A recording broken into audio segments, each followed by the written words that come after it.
Can we have Sederunt and apologies, please, Paula? Confirm this meeting has been properly called. I have no apologies. Thank you. Oh, Councillor Groom and Councillor Diggle. Apologies for Councillor McCutcheon, Chair. She's at a funeral. Thanks for that, Councillor Driver. And that's okay. Any declarations of interest? Councillor Diggle and then Councillor Maitland. Item 5, the applicant is a friend of the family. I'll step down. Thank you. Councillor Maitland.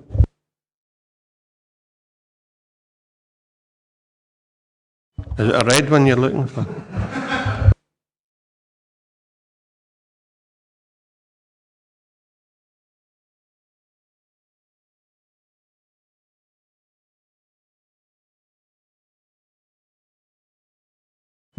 Chairman, I didn't hear any of those sallies, but while they were at it, I need to declare an interest in item number 8, owing to my ownership of adjoining land. Thanks for that. If there are no other declarations of interest, can we go to the minute of meeting of 23rd of April 2014? Is that a true record? Members satisfied, thank you. Paula, if you could take us through the procedure for today, please. The Planning Applications Committee will consider each application in turn as detailed on the agenda. The case officer or their manager will make a short statement addressing the determining issues accompanied by digital images. Any late information, amendments or corrections will be reported at this time. Members may ask questions of officers following the presentation on points of clarification. For those applications which are, in accordance with Council policy, subject to public speaking, then the order of eligible parties being heard will be as follows: third parties objecting to an application, third parties supporting an application, statutory consultees objecting to an application, elected members of Dumfries and Galloway Council who are not members of the Planning Applications Committee, and such members should withdraw from the committee chamber after making their presentation, applicants or their agents.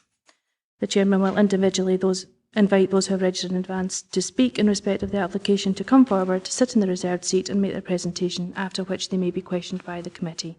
No questions may be asked of committee members. When each presentation is completed, people should immediately return to their seats. After all the representations have been heard, the meeting is then in formal session and no members of the public may address the committee from the public gallery. The Planning Applications Committee will then proceed to determine the application, or if the application is a major development significantly contrary to the development plan or a national development, agree a recommendation to be made to full council, who will determine the application. The decision notice will be issued after a period of 48 hours has passed. The Chairman has been provided with a list of eligible representatives who have registered to speak in the period specified in Council policy. These individuals have all had their registration to speak confirmed and no other persons will be allowed to speak. Representatives have been placed in alphabetical order. A copy of the public speaking list is available from the committee officer taking notes of our proceedings. Representations on planning applications must be made on the basis of valid planning matters only. Certain matters are not normally material planning considerations and will not be taken into account by the Council when deciding on a planning application. Representatives are encouraged to use the time allotted to clarify any points they consider to be material and to address the determining issues. Representatives should not raise any new matters without explaining why they were not raised earlier with the case officer. Please do not repeat what's in the report, as members will have already read the report.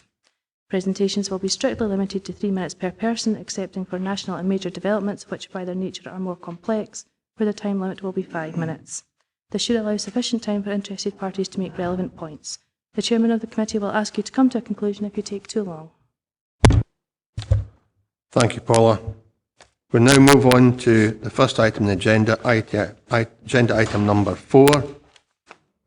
The erection of 2 wind turbines, 35.2 metres to blade tip and associated meter houses, formation of access track and hard standing, NGR 284024, 564598, 284112, 564510 at Meikle Culloch Farm, Kirkgunzeon, Dalbeattie. The application type is a full planning permission application. The recommendation is to approve subject conditions, and the case officer is Dean Clapworthy. Dean, will you take us through your presentation, please?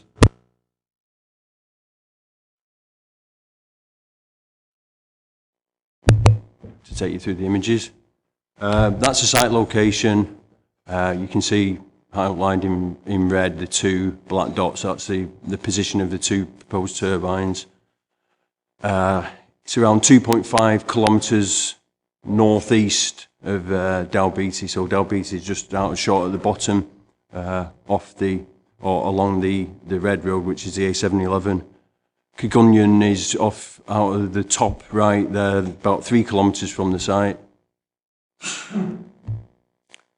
That's a more detailed site plan. You've got the associated farmsteading down in the bottom of the image. Proposed new access track off the back of the steading straight up to the site, about 375 metres of proposed new track. 2 turbines will be sited with hardstandings and around 125 metres apart on a sort of northwest stroke southeast axis. That's a typical image of the turbine that's proposed. 35.2 metres to tip, 23 metres to hub height, with a rotor diameter of 24 metres, and to be finished in a matte light grey colour. This is a typical meter house that would be sited adjacent to the base of each of the turbines, just a small functional building, 2.5 metres high, 2.5 metres wide, 5 metres long. This is the zone of theoretical visibility out to, generally it's out to around 7 to 8 kilometres from the site, with the odd visibility further out from high points that face back towards the site. And it's indicated in the purple there. These are images taken from the actual submission. The photo montages, whether you can make them out, I'm not too sure, but where you see the annotation in the actual image there, the 2 turbines are just below that, to the right of the high point of the hill. You can just see them sticking up there. That viewpoint is from around 1.9 kilometres from the site, looking in a south direction towards the hill. You see the high point obviously there is further to the left or to the south. This is another image, again taken from the submission. You can make out certainly the left-hand turbine against the backdrop of the trees there. There is one to the right as well, just slightly further downslope, under the annotation again in the centre of the sky there. And this is from around 1.4 kilometres from the site, looking southeast. This is an image, the nearest point that we've got in the submission. This is around 630 metres from the site, from the minor public road. You can see the turbine, well, one of the turbines there, just on the edge of the woodland block, and the other one's behind it. And this is an image from the junction with the A711 and the minor road. At this point, the nearest turbines are at 1.3 kilometres from the viewpoint looking north, and you can see one of them there in the clearing between the 2 woodland blocks. The other one's behind the right-hand side woodland block. That's all the images. The recommendation is to approve subject to conditions. I've got nothing further to add at this point. Thank you, Dean. Any members have any questions for the planning officer at this stage? Peter? Could I just ask which direction the view was from the 600 metres, please?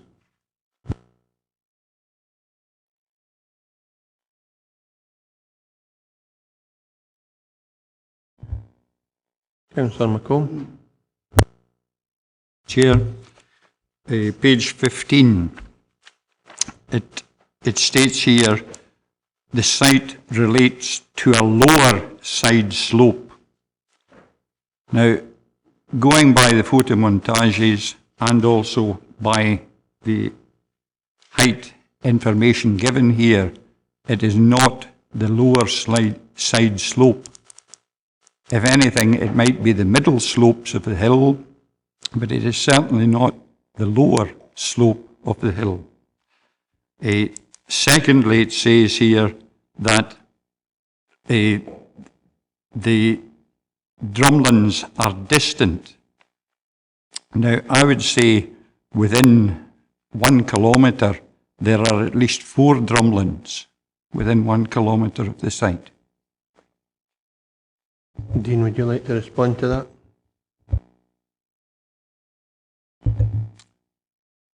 I did think about the point of lower side slope. It doesn't define what the IPP doesn't define what a lower side slope is. I had a chat with the council's landscape architect, and it could be, I suppose it's an interpretation because it doesn't define, because lower side slope could be lower than the peak of the hill, or it could be the base of the hill. There's no definition in the IPP, so we've took it in its broadest sense that it's not the peak, it's off the peak by 20 to 30 metres, and it's a significant distance from the peak. So we've taken that as being, in the broadest sense, lower side slope. The IPP refers to not being located in the complex drumlin topography. It doesn't, so it is very clearly associated with the hill and the slope of the hill. The drumlins, as you say, are probably a kilometre or so from the site. So there isn't a direct, or probably not even an indirect association with the complex drumlin topography that you see, within a kilometre of the site. Jim? I think, Chair, it would be true to say that the base of this hill is about 55 metres. So consequently, the base of the proposed turbines are about 55 metres above that. They are off the top of the hill, undoubtedly, about 30 metres, 34 metres off the top of the hill, but certainly they are well above the base of the hill. You have the case officer's explanation, and on the basis of that, I'm sure you'll make a value judgment. Councillor Maitland? It's actually, I think, quite a similar question. So if I've got this right then, it is the case that the second turbine projects above the summit of the hill. Is that the case? Dean? The second turbine being the higher turbine, I assume, is 110 metres. The peak of the hill is 139, so obviously that's 29 metres above the base, so it'd be 6 metres above the highest point of the hill. Okay. Right, Jane. Anyone else have any questions for the case officer? In that case, we have Mr. I. Houston on behalf of himself, Margaret Houston and Richard Houston. Mr. Houston, they're available. You'd like to come forward, please? When you start speaking, Mr. Houston, you will have a total of 9 minutes, but you can use up as much or how like that as you feel appropriate. Thank you. Yeah, thank you. Morning, ladies and gentlemen. My objections to the proposed development of Meikle Culloch falls into 3 main areas. Firstly, that the site is unsuitable for this development. The proposed wind turbines would stand at 35 metres to blade tip. They are proposed to be located within a landscape character type 13 drumlin pastures area. The sensitivity of the drumlin hills was recognised in the decision to dismiss wind planning applications at both Doon Hill and Barburgh Hill. In March 2012, Scottish National Heritage finalised the report on siting single and groups of small turbines in the landscape. This document emphasised that it is particularly important to ensure that turbines relate to the scale of the adjacent land features. It goes on to note that small turbines may affect the simplicity of the distinctive ridges or skylines and may be prominent in the landscape even if below these features. The Council's landscape capacity study emphasises the sensitivity of the smoother rhythm of the drumlin tops. Although it does not state that the lower side slopes of the slightly higher, more rugged hills offer more opportunities to accommodate this size of development, if sited carefully. I would ask you, the committee members, to consider whether the current proposal fails to satisfy the test of being carefully sited. The relative photomontage from residential property 3 is particularly relevant. I would ask the committee to note that montages were prepared using a 15mm lens. Scottish Natural Heritage have suggested that a 75-metre lens gives a much truer representation of reality. Furthermore, it is apparent from the zone of theoretical visibility shown in the report, figure 4, that this development would be seen as a very prominent skyline feature. The committee report notes, in relation to land cover and landmark features, turbines of this size, particularly if taller than 35 metres, could dominate small-scale elements. I ask you, the committee, to consider if a development of this size is suitable for this site. Secondly, woodland located near the site fails to mitigate the effect of the turbines. It is clear to see when looking at the photo montage from residential property 3 that the existing blocks of woodland offer no cover at all. From this view, you can see that the top of the trees only reach as high as the meter house. Therefore, they only offer limited screening from other viewpoints. The committee report states that this woodland is a mature commercial plantation. Many of these trees are already uprooted, and those that are still standing are larch. Larch trees are now being clear-felled across the region in line with the Forestry Commission policy in Remorum, tree virus control, tree disease control. Once clear felling takes place, there will be no screening during the 25-year life cycle of the turbines. I would like to invite the committee to visit my farm and see the views from the residential properties for themselves, as the photo montages submitted do not, in my opinion, give an accurate representative of the proposed development. Thirdly, commercial impact on the area. On the farm, I have 3 rental properties. Having been in the rental business for 10 years, I have found that most tenants take rural properties because of the amenity of the countryside. My existing tenants, who have all lodged their own objections, have confirmed that they would not have taken a lease with me if they had seen wind turbines in such proximity. If approved, this development would have a direct negative effect on my business, not just now, but for the next 25 years. In the application, it was stated that this development will ensure that the farm will remain in the family's portfolio for future generation, especially the applicant's children. I would ask the committee to consider the future of the people and their children living and working in the immediate surrounds of this development site, who will be adversely affected by the scheme. Should they not feature in this equation? And the fact that this development affects considerable more than one family, should this not hold added weight? Finally, I would appeal to the committee members to listen to the views of the 44 objectors, to consider the minuscule amount of power that will be generated from these turbines, and to do what's right for their constituents, who have the best interest of the area at heart, and want nothing more than to see this quiet quarter of Dumfries and Galloway remain as it has always been. Perfect. Thank you. Thank you, Mr. Houston. Does anyone have any questions for Mr. Houston? In that case, sir, if you'd like to take your seat again, thank you very much. Okay, members, we are now in session. Oh, no, sorry. The applicant, Mr. David McMeekin. My apologies, Mr. McMeekin.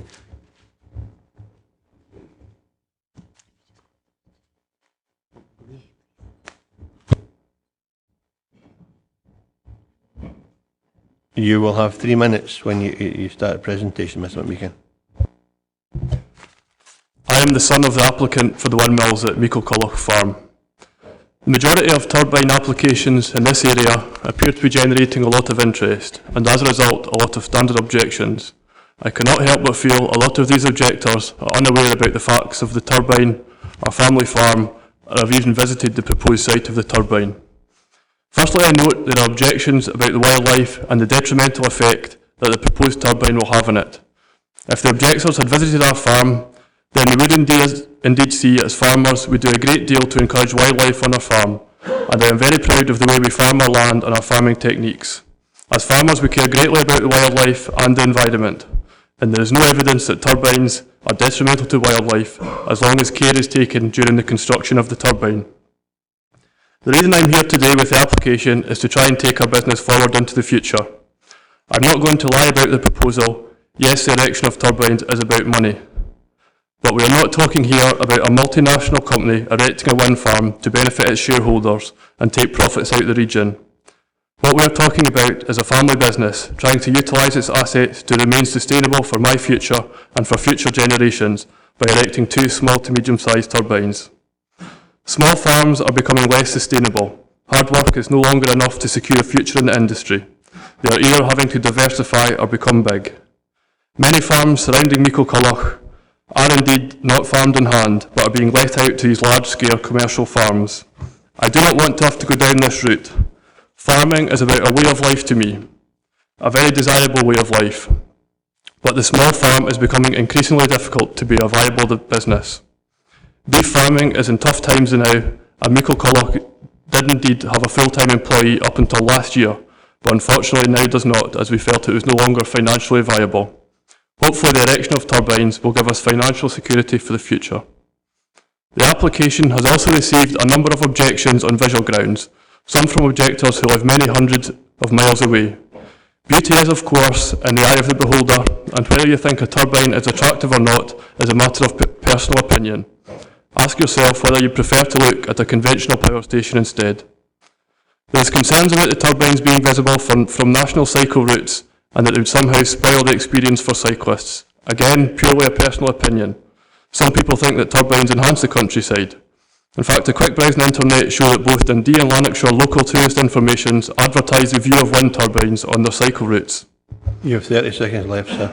We have consulted with the Council's planning department on every step of the application. We have fulfilled every request that they have made to make the application fall within Council guidelines and legislations. So I plead with you to vote in favour of the case officer's recommendation and approve our planning application. Thank you. Thank you. Anyone have any questions for Mr McMeekin? In that case, sir, if you'd resume your seat, thank you very much. My apologies for earlier. We are now in session. Councillor McCaughtrey. I would like to suggest that we make a site visit to this one in view of the landscape characteristics that Jim referred to earlier on. I'm aware of where it is, but I think other members might find it interesting to take a site visit and have a look at it. Any other members? Councillor Maitland? No, I think you should do it now. Okay. Councillor Diggle? I would second a motion for a site visit. Okay. Anyone in support of Councillor Maitland's proposal that we determine the application now? Councillor Hislop? Okay. In that case, we have a motion and an amendment. The motion is to defer consideration to allow a site visit. The amendment is to proceed with consideration today. Chair. Motion. Councillor Dick. Motion. Councillor Blake. No. Amendment. Councillor Crothers. Motion. Councillor Diggle. Councillor Dryborough. Motion. Councillor Geddes. Motion. Councillor Gilroy. Councillor Groom. Amendment. Councillor Hislop. Councillor Maitland. Amendment. Councillor McCaughtrey. Motion. Councillor Macomb. Motion. Councillor McKee. Motion. Councillor Ogilvie. Motion. Councillor Thompson. Amendment. Councillor Witts.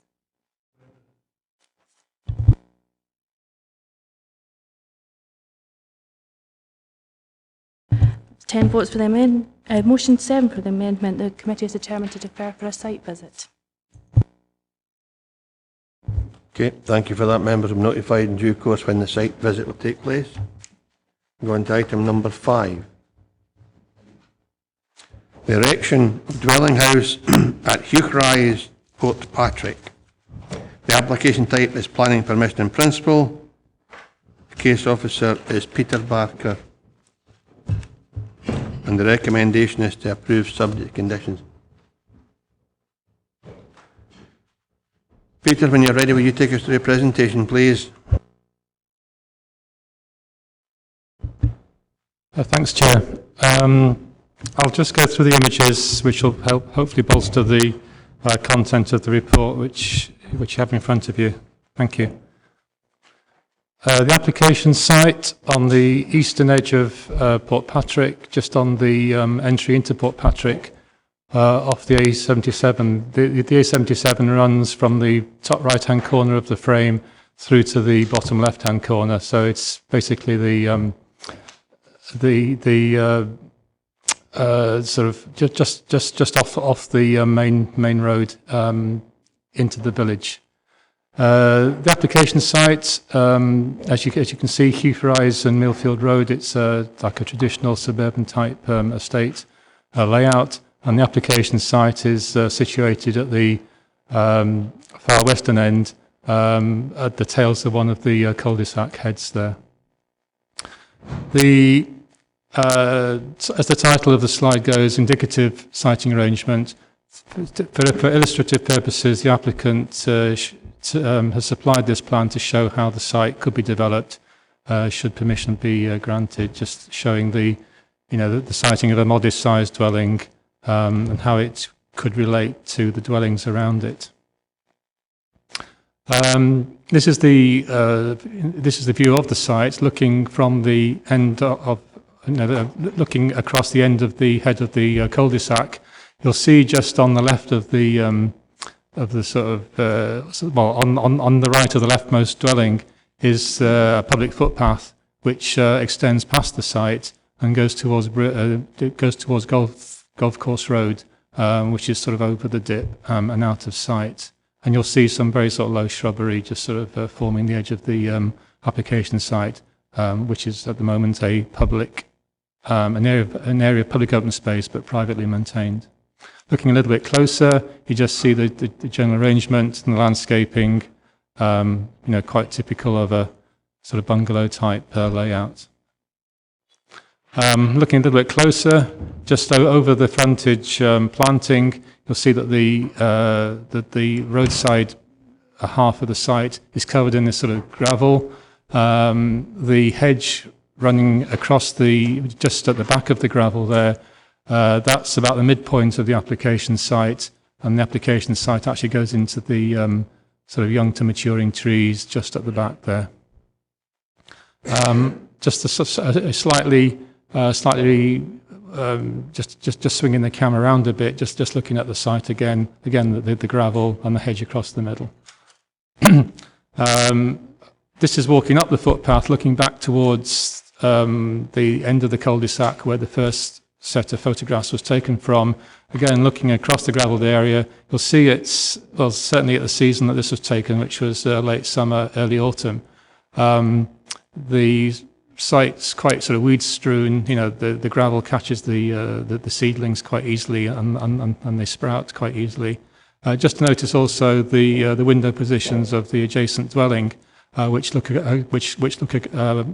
over the site, and that's the reason for the indicative siting arrangement showing the dwelling on the site, or a proposed dwelling on the site, being sited sort of rear of the overlooking area of those side windows to the next dwelling.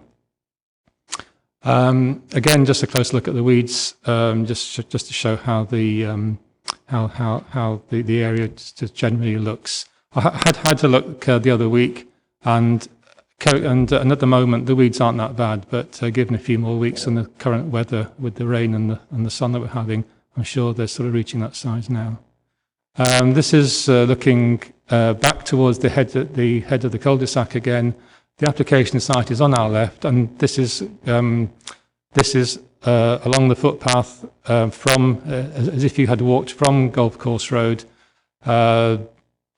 and with the application site on the left, and this is alongside the treed portion or the treed half of the site. You can just see that little bush on the bend of the path just as it goes out of sight, but being the edge of the contoniaster hedge, which I mentioned earlier. And again, just showing the thickness of the landscape in that area. If I can just go back a few slides, sorry, I should have picked out earlier. That the dwelling on the left there is the one referred to in the report, which is built on what used to be part of the original area of open space. So when the development was first built, but that permission in the 90s was granted, and obviously we now have half the area of open space that the estate first started out with. I think that's all I have to say at the moment. I'll take any questions. Thank you. Thank you, Peter. Has anyone any questions, Case Officer Ivor? Councillor Garlieston, Councillor McCaughey. I don't know if you'll be able to expand on this, but 2.3 Council Grounds Maintenance Officer, with regard to the commuted sum, he says it's small but reasonable. What would have been the case if it had been 5,000? Would it have been reasonable? Because I think it's a rather small commuted sum when you should be actually supplying an area of open space. If you were maintaining that, it does look rather small compared to what it could have. Peter? It's a difficult one to answer this, because this is probably the reason why the application has actually been delayed being considered for so long, because we had this game of ping pong with the applicant as to what constituted, or rather what the offer on the table would finally be. To go back to basics, as a rule of thumb, going by the supplementary planning guidance that the council uses for open space and commuted sums generally, and I think this is also going into the new LDP, that the amount of monies that go towards open space per dwelling in new developments should be in the region of £1,500. So going on the pro rata basis, the fact that this applicant is offering £2,000 for one dwelling's worth of open space, effectively, on balance, because we sought the advice of the the council's ground maintenance officer, what do you reckon? And I think his comment was, yes, it seems a fair amount pro rata, but on balance to what £2,000 can buy, which is probably maybe where your concern is coming from.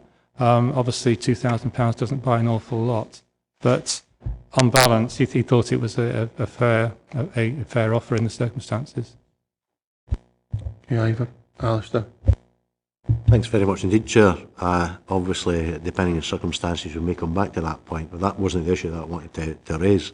It's the last sentence, or in paragraph 4.14, Chair, at the top of page 31. It says, in this case, it is clear that the area of open space has not been well maintained. Well, I think from the slides that that would appear to be obvious. But it's the next bit that intrigues me, Chair. Nor does it form a particularly important open space contribution in terms of either its role or passive amenity value. Can Mr. Barker enlighten us as to why, in the circumstances then, that was made a stipulation of the grant of planning consent at the time? Peter? I think hindsight's a wonderful thing, and obviously I can't speak for what was in the minds of my predecessors back in the 80s and 90s. But you'll see in the report it mentions that it outlines the principles of open space and where open space should be located, and that open space shouldn't simply be on areas left over at the end. To be honest, in my professional judgment, I would say that this is actually one such area. It's the bit left over at the end. And, it should have been, in order to have been useful, to have a real open space, public community function, it should have been in the central part of the estate. I'll just go back to the plan. I was thinking maybe on one of the junctions of the entrances, of the cul-de-sac heads, roads as you go in. So rather than one of those plots in the centre being developed, then maybe the open space ought to have been there. But we are where we are, and time has seen an erosion of the area of open space that was effectively left over at the end. And we've reached a point now where we're faced with the question: is it actually useful? Is it fulfilling its intended purpose? And I think, well, the answer that we've come to, the conclusion that we've come to in our report is no, it isn't, and therefore it's reached its sell-by date, and it could achieve a similar function in terms of passive open space character use by simply being an open front garden to a new dwelling on the plot. Thank you. Councillor Geddes. Merely to say, sir, that I'm grateful to Mr Barker for the candour of his response. Thank you. Thanks for that. Councillor McCaughey.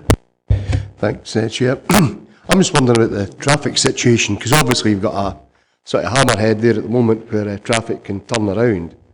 That is going to go when the house is built there. You're not in danger of causing congestion. I mean, if you build a house there and somebody goes and visits that house and parks outside it, the person's probably going to get to their drive next door. Quite surprised the roads haven't had a more in-depth look at it. I would have thought we'd had to provide a parking space within the curtilage of the property, and the hammerhead anyway, and the other side has the same situation. They've set up their properties there, but I'm sure it'll be accommodated. Peter, do you want to address that? Yes, it's if should permission be granted, then it will be a requirement that off-street parking and vehicle turning be actually provided on the development site. So the implication being that vehicles won't have to actually park within the hammerhead turning area and thereby block the public road, preventing other vehicles from turning. Councillor Driver, then Councillor Diggle. Actually, if you want to go back, Peter, to the picture that you had with the front end of the house here at the hammerhead. The utilities telegraph poles here, is that going to have an effect, or is that an end pole? Or is... To be honest, I don't know. But in situations like this, it's quite normal for utility services to be diverted. Whether it be whether the services be run underground or diverted around the plot, but that would have to be done at the expense of the developer. So, yeah, it's a complication, but I wouldn't say it's a showstopper. Thanks, Councillor Driver. Councillor Diggle.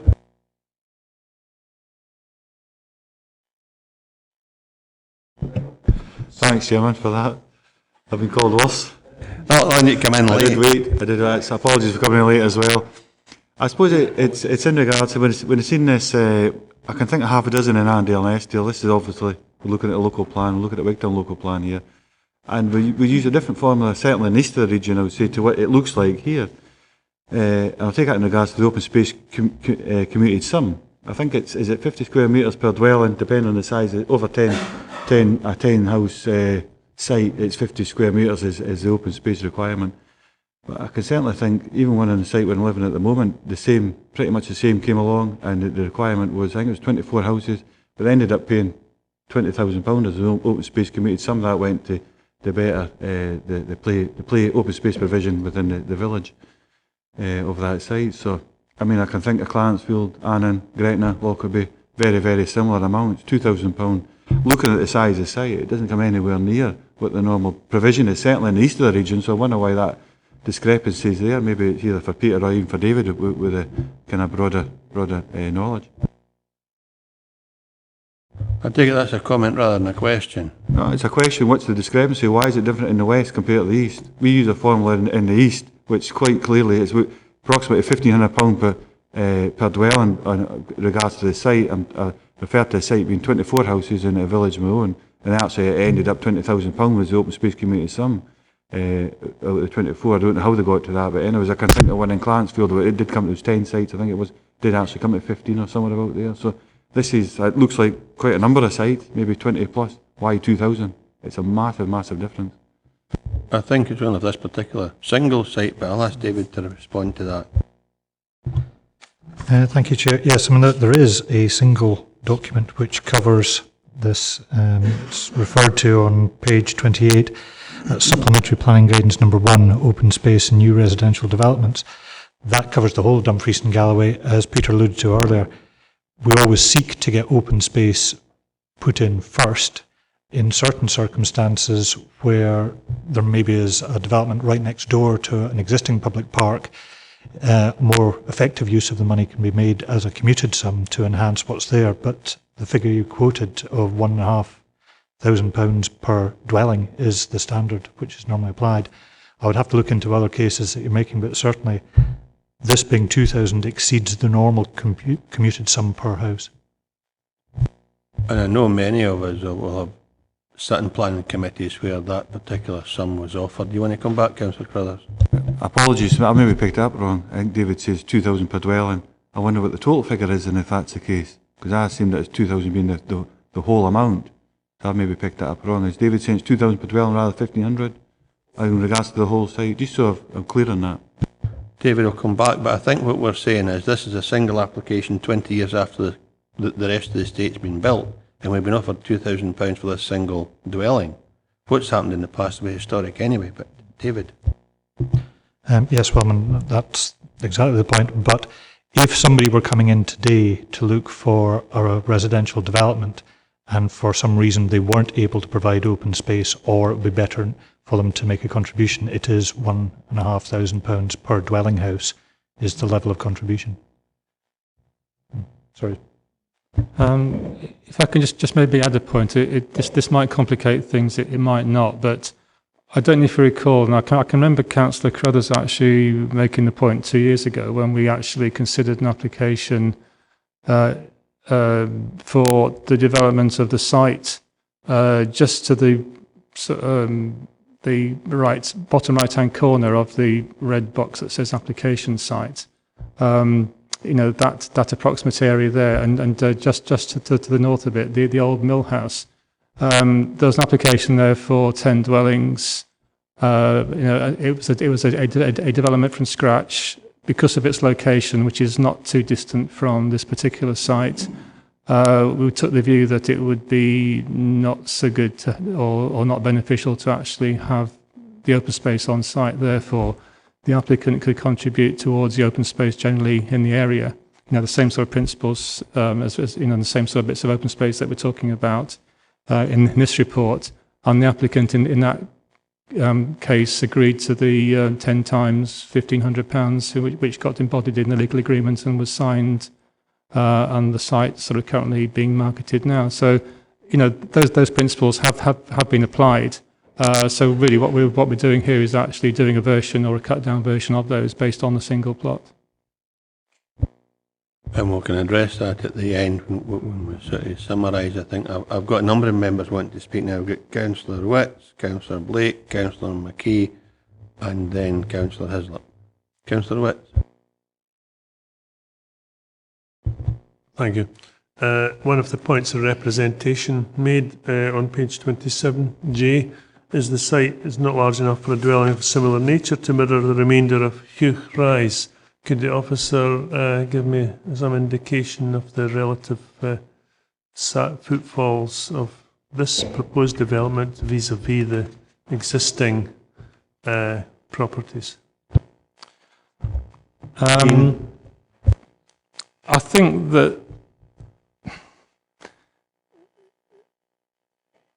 in a way the objectors have a point. I mean, not wanting to belittle the point that they're making, I think that given the fact that any dwelling on the site would have to be sited towards the rear, as the indicative layout shows there, then that dwelling would have to be marginally smaller. You know, just maybe marginally smaller than the ones actually on the remainder of the development. But by and large, I think we're probably only talking in terms of maybe about 10-15% smaller. Certainly that the naked eye wouldn't really detect. And I think given given clever design, you could actually end up with a dwelling of equal size, or one that looks equal size from the front anyway. Thanks, Dean. Councillor Blake. Thank you, Chairman. Can I ask you to go back to the photograph with the hammerhead showing the two properties? That one, yeah. Could you explain on that particular photograph where the dwelling house would be, the boundary of that? Is it around where the service? I take it it's a power line. If I may, if I can maybe go to this slide, the one a little bit closer. The front of the dwelling would actually be along the front of that sort of hedge, you know, just by that sort of rock at the foot of the at the foot of the hedge there. So effectively, all the gravelled area would be the front garden to the dwelling. Can I ask the distance between that and the neighbouring property on both the left and right? I'm only sort of guessing here, but we're talking in terms of about 15, 20 metres, something of that order, you know, from nearest corner to nearest corner, something like that. You know, probably in the region of about 15 to 20 metres. You're right with that, Ian. Remember, it's a planning application principle at this stage anyway. Councillor McKee. Nothing unusual, but I'm getting a wee bit confused. This is an amenity area. Who actually owns it? And who maintains it at the present time?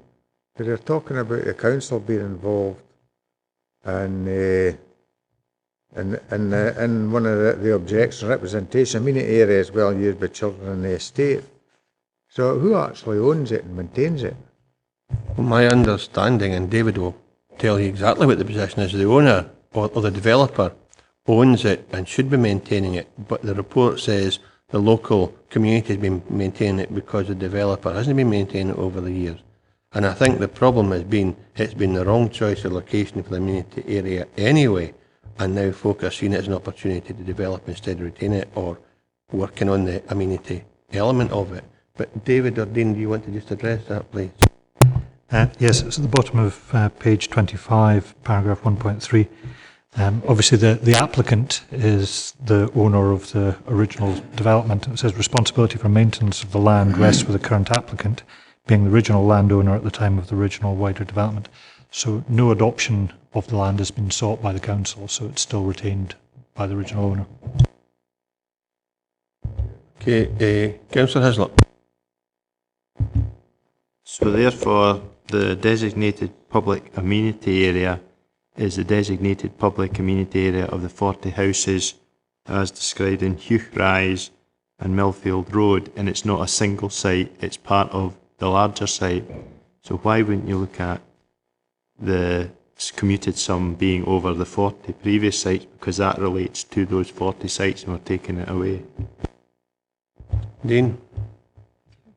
Peter, sorry, I'm not having a good day today. Good question. I mean, I think the view got partly aired before, and that is that what's been is by and it's historic, and we're dealing with the one plot now.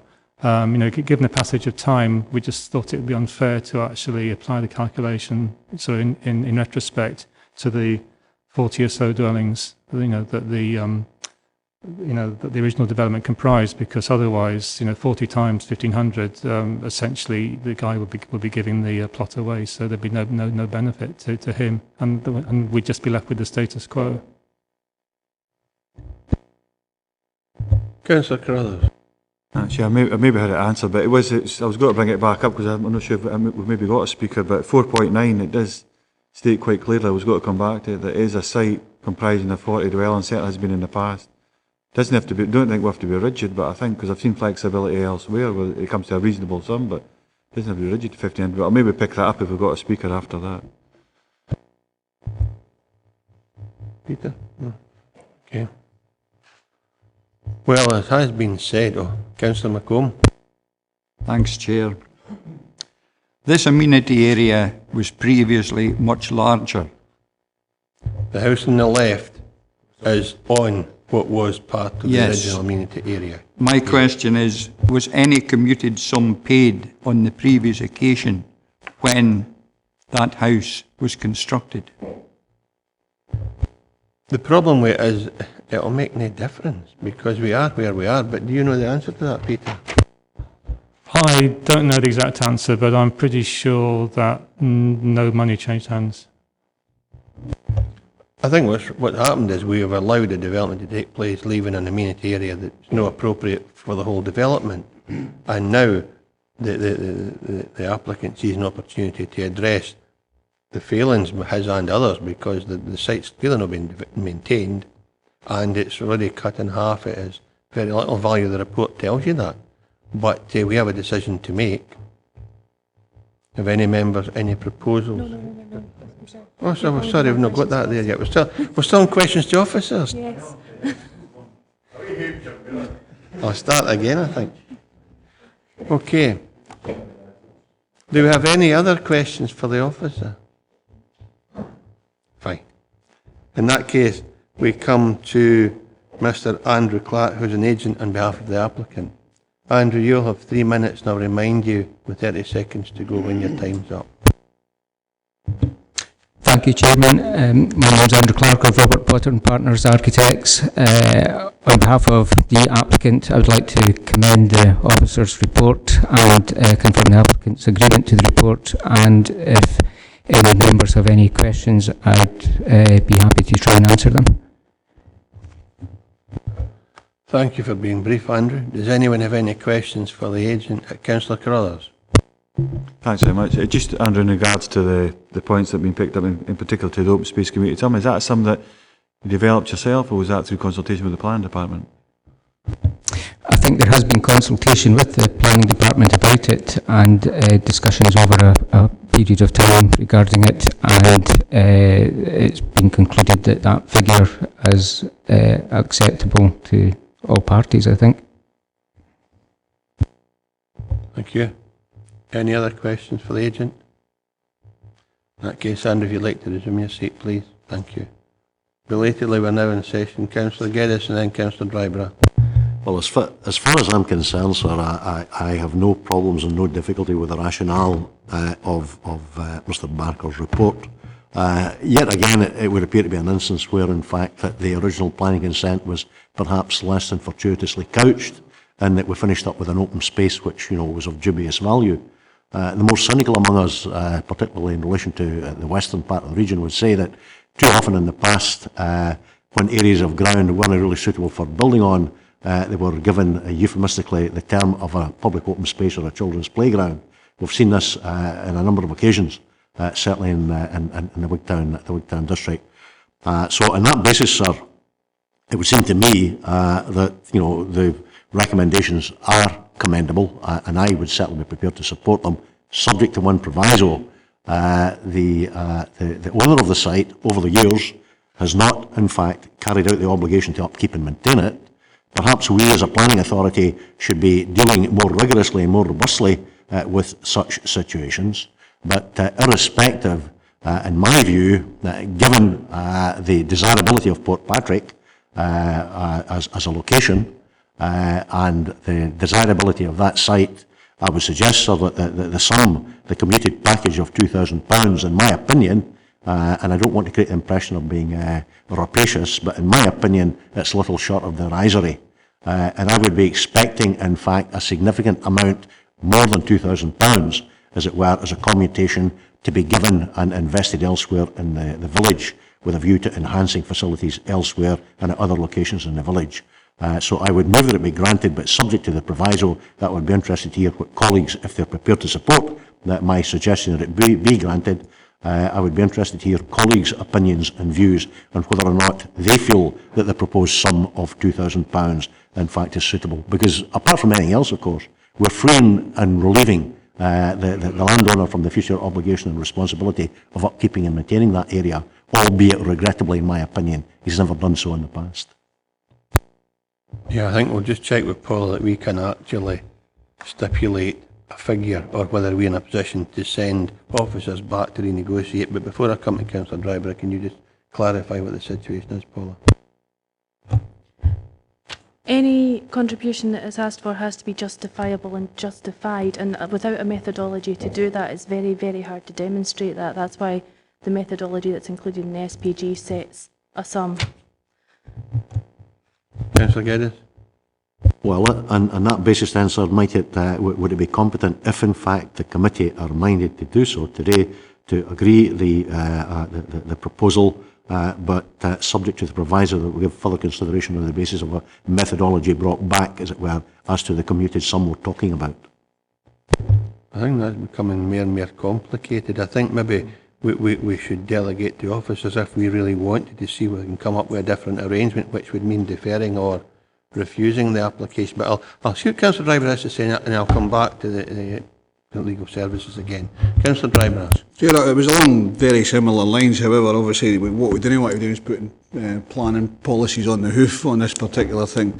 The recommendation that I would put forward is that we do approve, subject to the conditions. I understand that this is a planning in principle side of things. Perhaps as part of that planning permission in principle is that the officers do go and try and negotiate a way forward in this. Now, I'm not putting a price on it because there is obviously previous applications which have had that set sum. I would be concerned, however, that because of the lack of maintenance over the past few years, and I hear that the local community actually did some of the maintenance themselves, perhaps it would be a discussion between officers and the applicant when the full application comes in to put an opportunity there. I would think if you grant plan application in principle, that's it, done and dusted. But Paula? Yes, I'm afraid so. You're accepting the principle of the loss of the open space for a housing. So anything that is required to make that acceptable in planning terms goes in the principal decision. It can't go in the detailed decision. Councillor Dick, Vice Chair. Thanks, Chair. Having been through this report, I note 1.5 where the reason for consideration of an application which didn't go forward in 2001 was up for refusal on the grounds of unacceptable loss of amenity space. And I have a lot of sympathy with point A, the representation's potential loss of amenity area unacceptable as the original concept of the estate included an amenity area which would now go. I'm aware that there's further development not too far away from the site, and this would be another area which would, of amenity which would be removed. And on that basis, I would move that we refuse it on the basis of General Policy 18 and C4, open space and play facilities, and provision of open space in residential areas. Thanks for that. Councillor Carruthers. Thanks, Chair.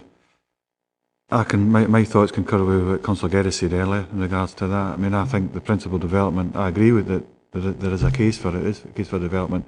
What I have a question over is what I think Councillor Geddes put a way forward in regards to that, is the sum. Again, how we get to that figure. How do I go back to people in certainly in my ward who have paid 20, 40, 50,000 pounds as part of an open space commuted sum, and argue the case, well, it's okay for them who have a 40 dwelling site, which it has, even though it's historically, there's been a time lapse. It's the only reason why we're saying, well, there's an amount of time lapsed, so therefore we'll change our thoughts on that, or we'll change our mind on that. I mean, I would agree with Councillor Geddes as a way forward, that we agree with, but we have to look carefully at I agree with the principle of development, but we have to look very carefully at how much the open space community sum will have to be consistent across the whole region. Well, I think that's the problem we've got, and the planning officer has already told you that the consistency is £1,500 per house. Now, the fact there's only one instead of 20 doesn't matter, the figure comes to the same. And we can't hark back to what historically happened because we are where we are, the developments here. So what we're dealing with is today, and Councillor Geddes has put a proposal, the problem is it's how you can flesh that out and make it actually achievable. And I would suppose the only way is to refuse it or defer it to further discussion with officers and the applicant to see if they can come to a sum that is more acceptable to the committee, if the sum is the real issue here and not the principle of development. Councillor Geddes? Well, I'm not sure whether I second that or not, but, you know, at the end of the day, as far as I'm concerned, sir, the sum is the issue, because I'm totally supportive of the principle of the development. And if in fact it would be more, if in fact it would be competent to do it and more palatable to colleagues, notwithstanding Councillor Dick's amendment, I would have no problems with agreeing a deferral on the basis of further negotiation. Councillor Ogilvie? I'm a bit uneasy where we're going with this. Historically, 20, 30 years ago, there was different planning. You know, we've moved on. We're in 2014 and there's new planning coming over the horizon. We can't backdate everything. And to punish somebody because they didn't keep the land and then try and extract a price out of it because we didn't enforce the planning, because, you know, that's part of the planning was you keep the land. So there's a failing in our part. We can't punish somebody for that. So I'm just a bit worried about all this. The document these days says it's £1,500 per dwelling for the state for the set aside. So you're getting slightly more than what the document says. So either way, agree in principle, and that's the sum. I just feel a bit uncomfortable where we're going. We're sort of battling here, and I don't think that's what we're meant to be doing. Okay, I've got Councillor Geddes, then Councillor Dryborough, and Councillor McCaughey, and Councillor Stephen Thompson. Thanks, Chair. Well, let me make it abundantly clear so that I'm not in the game of punishing anyone. You know, but this could be said, to use a colloquialism, to be planning gain. And at the end of the day, if that is indeed the case, and the community are going to get a benefit from this as a consequence, I feel that the figure that's been postulated is too low. And that's all I'm saying. It seems to be the sentiment of many members here today. Councillor Dryborough? See, I've listened to members, and I obviously don't want to take the planning authority down the road that we don't actually want to go, so therefore, looking at the costing off open space and all that type of thing, I think we should go with the recommendation approved subject to conditions. Now, if I have to put that as a counter amendment, then I'll put that as a counter amendment. Okay, Paula has that. We'll deal with that in a minute when we finish with the rest of the speakers. Councillor McCaughey? Thanks, Chairman. The problem I've got is we don't seem to have a proper policy on open spaces. I mean, what I'm aware of, this was given planning permission 20 odd years ago, proviso must be an amount of open space. What's then happened, the developer has kept that bit of land, he hasn't maintained it. Now, there's nothing we can do to make him maintain that land. We can't impose anything on any private landowner to keep their land in what we think is a decent situation, because I doubt if that was even built into the recommendations, that the land be kept properly maintained. There's been other instances of open space where the developer, and I can think of one in my area, Persimmon Homes, it kept the open space under its ownership, no longer maintains it, to the chagrin of all the folk who bought their houses there, and they had a slightly different way. They handed all their open space over to a private company and built into the deeds of 50 houses in one of the R&D developments as a sum payable to this development company of £200 per year for ground maintenance. Now that was what one developer did. What used to happen in the past as well, if we deemed as a planning authority that the open space included a children's playground, it then went to District Council, who'd say to the developer, we will take that off your hands for 10 times annual maintenance cost. So some properties were vested in the District Councils as play areas, other properties were kept by the developer, other properties had an imposition put on them to maintain the ground at the behest of the householders. So we haven't got a solid policy here that we can implement. And I think, you know, Alistair's right on the cost basis, but we can't go overboard. I mean, you go back to that applicant and say, right, we're wanting more than £2,000, and he's saying your policy is £1,500 per house. I agree, because this plot here, I'm desperate, I'm going to pay a wee bit extra, but we're not going to get tens of thousands of pounds out of the developer, I would suggest. Apparently on page 28 there's a huge number of general policies and different policies that relate to this that we can study, and there is a policy, and what has been done here is the officer has quite clearly made a value judgment and proposed that we find this figure acceptable, and whether members do or not is a completely different matter. I've got Stephen Thompson, and then we'll go back to where we are currently. We have a proposal to defer from Alistair Geddes, seconded by Ian Carruthers, to allow officers to negotiate further in the commuted sum, which is an acceptable approach. We have a recommendation or a proposal by Ian Dick to refuse, which waits for a seconder, and we have a proposal for Archer Driver to approve, which waits for a seconder. But Stephen Thompson first, please. Thank you, Chair. It's on the figure of £2,000. I think, obviously, from the papers, the amenity land was based on the 40 houses development originally.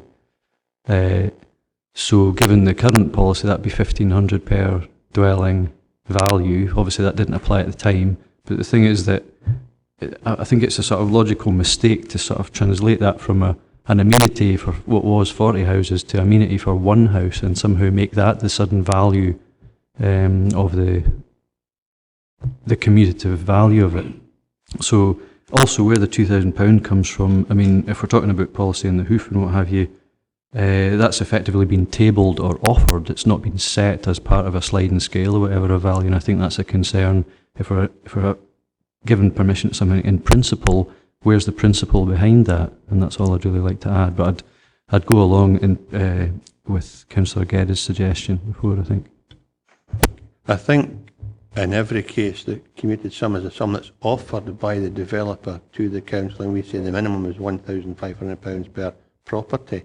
The fact that it's on a site doesn't matter. The development principle is about development, and the sum stands beside that but no tied to it. It's a sum that's offered. Am I right, David?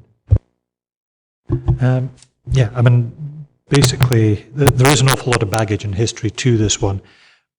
As has been said before, we are where we are. If this was a whole new residential development coming in on a greenfield or brownfield site, and the developer didn't wish to implement public open space, then, as I say, on page 28, you've got a whole raft of council policies which set out how we would assess that. What we have here is a historical situation where the development has been long since built out. You've got one remaining area. The logic behind how the figure was reached is set out in the report. I would suggest that if members aren't happy with that, there is an element, as what Paula was alluding to, that has to be seen to be correctly and proportionate to the development. You can't be seen to be effectively buying a planning permission by saying your fee is this, and then it would be okay. This was a figure that was designed for a commuted sum. If members are clearly unhappy and don't feel that this is acceptable to offset the loss of the amenity to the area, then yes, we're happy to go back and discuss that. But given what you've actually got before you as a recommendation, maybe the clearer line is actually just to refuse it, because you're clearly unhappy about the idea of the loss of the amenity to the area, and don't feel that what is being offered and has been negotiated is acceptable. That allows them to come back with a fresh application to be reconsidered. I'm slightly hesitant about the idea of going away and sort of being seen to barter, unless the committee has a clear logic to saying, no, it should be this figure, and the reason for that is that. Then we can go away and discuss it. But if it's just a case of going away and seeing if we can get some more, I'm a little bit hesitant to that, I'm afraid. Okay, Councillor McCockery. Yeah, on that basis, I'd be prepared to second Councillor Dick, because I think that is the cleanest way through. Because if you grant permission in principle, and then say we're going to argue about the sum, developer can then go ahead, and you could still be arguing about the sum 10 years from now, because once you grant permission in principle, he's got his planning permission, and then your sum becomes irrelevant. So I think refuse it, and that allows the developer to go away and our officers to go away and have another rethink. Councillor Geddes. Point of order, so that's not what the motion's saying. The motion is not saying grant in principle. The motion is saying defer. Well, we know that, yeah. Councillor McKee. Where's the, some we've never mentioned is, where's the closest amenity site to this estate? It says it on there, 700 metres in one direction, 650 in the other, or something like that, but it's in the report. With due respect here, it's not shown on the map. It would have been helpful if it had been on the map. Well, I'm sure the figure, the distances, I'm sure are there. I would suggest it covers maybe 700 metres.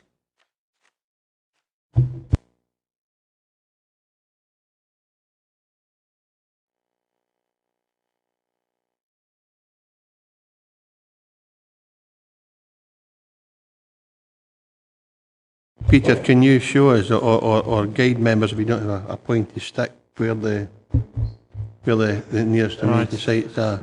I'll just describe it actually. I would say I would describe the nearest amenity area as being in the very bottom right hand corner of the slide. There's a couple of sort of northwest to southeast pointing blobs of plots there. There's actually a children's playground actually in that area there. You know, right on the right hand corner of the square of the slide there. And I think you'll remember, I think it was Glencapel, we accepted an improvement in a playing field nearly a mile away across a main road and everything else, because that was the best option given the circumstances that were presented on the day. Could I just ask Chair, how far is that for the proposed site? Well, as the report says, it's as the crow. I think I gave the 2 dimensions. As the crow flies, and also has the actual route you have to take because of the configuration of the road system. There you are, 280 metres as the crow flies, 600 metres using the zigzag, most direct route available by road and footpath. Thanks for that, Councillor McKean. Bear in mind, it's not really used anyway because it's currently abandoned and derelict. So, Councillor, do you want in then, Councillor Blake? Chair, I've read something again, I maybe missed it out the last time, but does this site currently have any planning ties with conditions to the previous applications, or did the 1993 application, which removed the provision of amenity open space and the children's play area, remove this from the original application? So there's actually no tie now for that amenity space to the previous application, in which case it is a single application rather than part of the bigger one. What exactly are you asking? Are you asking when the amenity space was removed for the house on the left that we see, was the amenity space retained for the right? 1.6, it says that an early plan application in 7th of September 93 agreed to remove for the omission of the children's play area and open amenity space was granted, subject to conditions. Is there any link back, or is this now a piece of open space that has no link to the original development? David?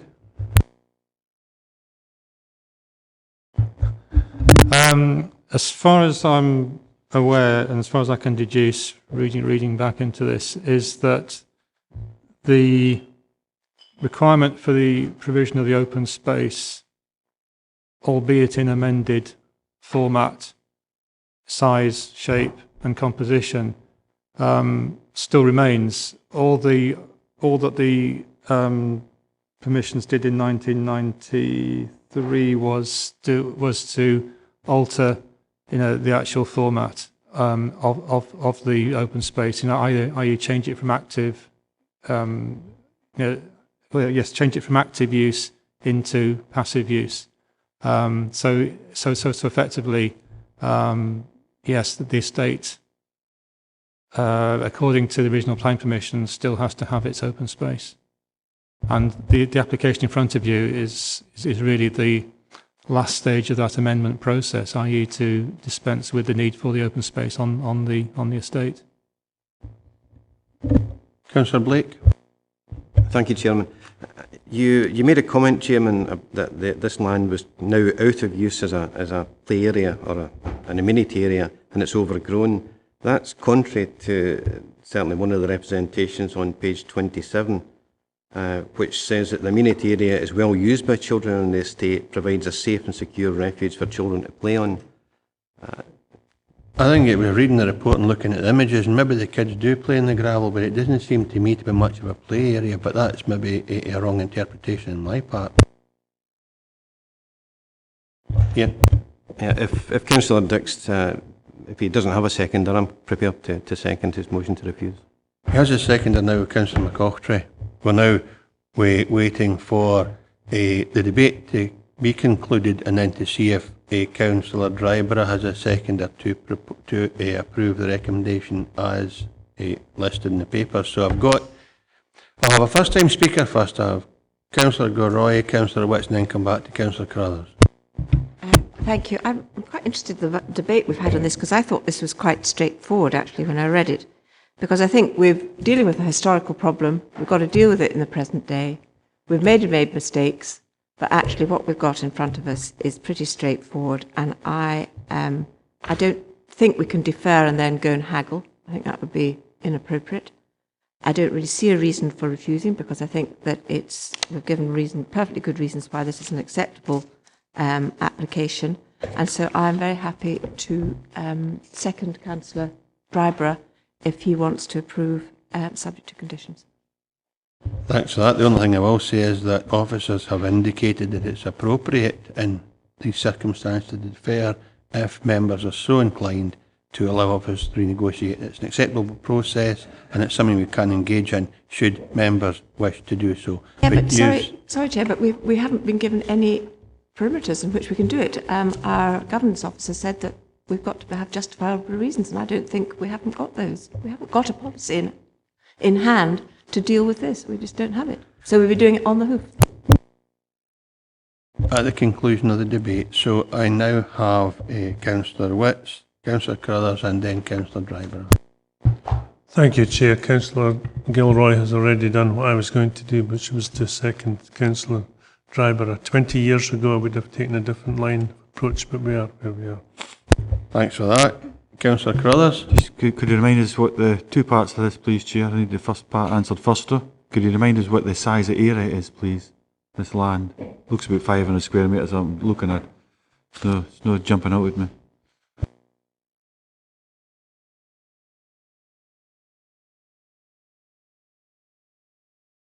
Peter. 967 square metres. Okay. To me, I mean, that's enough. That's that in its own rights. 900 square metres at 50 metres, 50 square metres for each dwelling would quite clearly come to a formula. Give us guidance in which to take forward and negotiate. That would, you could break that down. It wouldn't be anything like 40 sides because that's not the provision in today's standards for. But if you can break it down so it comes to about 18, I think it's shown. But that's my thoughts on that. Okay, thanks for that. Councillor Driver. Thanks, Chair. I think we've got to watch what we're saying here. Public perception of the applications committee, the planning applications committee, isn't about fighting over how much you'll actually get for a bit of land. It's about making sure that we make decisions on planning grounds at the end of the day. If we've made a mistake in the past, then we have to do something to improve it in the future. And I think I'm going to go along with what I recommended earlier, and thanks to Councillor Gilroy for seconding that.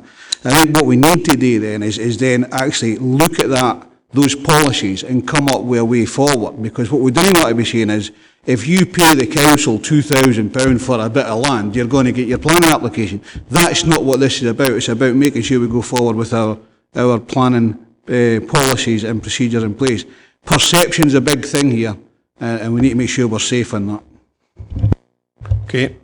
I don't think there's anybody else wanting to speak, so Paul, I can first of all address the issue about the deferral to allow negotiations to take place, see whether that's appropriate or no, and how that mechanism might be employed. Councillor Gerries, I've noted your reason for proposing a deferral as that the currently proposed sum does not represent a suitable level of mitigation for the loss of open amenity space, but there may be if a plan could be looked at. Is that correct? That's the case, sir. There is no methodology proposed for doing that. It would be based on presumably what else is available in the town and what could be improved. Is that what you would want to be looked at? Well, I would suggest, sir, that if my view were to prevail, that would be part of the remit that would be granted to the officials concerned to carry out the further negotiations. Okay, David? It certainly gives us a steer. I just reiterate the point I made earlier. I'm a little bit nervous because we have set out our rationale for what we did. We're now into sort of a little bit unknown territory, and I don't see an actual policy hook to hang a larger figure on, but we can ask. Okay. Chair, can I ask, I've already used the phraseology that I would perceive this money, whichever sum we're talking about ultimately, as being in the nature of planning gain for the wider community of Portpatrick. Now, I presume that our planning officials are well versed in the quantification of planning gain in relation to other appropriate applications. So I don't see why there would appear in fact to be so many purported difficulties suddenly arising in relation to this particular application, but I'll leave it at that. It may help if officers can tell us whether or no such a situation has arisen before, given that sums are normally offered or discussions take place prior to a proposal being set before members.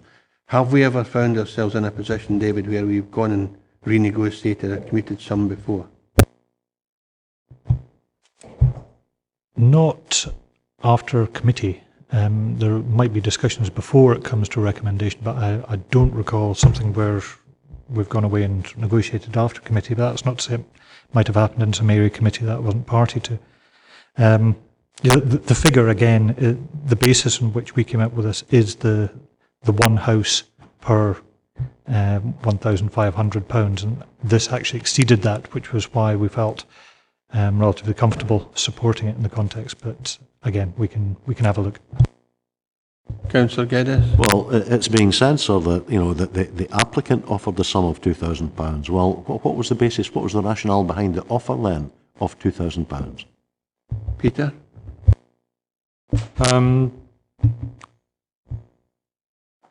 I put to the applicant a sum I thought might be appropriate, which would, let's say, which members would find acceptable, and that sum was rejected, and in response, after a bit of toing and froing, this was the sum that he came back with, and was quite firm to stick with, just to see how it would be received. Councillor Geddes. I would have to say, sir, that I do not wish to prolong what is becoming an increasingly unedifying process, and I do take the comments that certain colleagues have made. But nevertheless, there is an issue here of planning gain and benefit to the wider community, and it's that principle that I'm endeavouring to focus on. I'm not being obdurate, but that's the principle I'm endeavouring to focus on, Chair. Thanks for that, Councillor Geddes. Councillor Blake, and then Councillor, and we'll try and draw this to a conclusion, I think.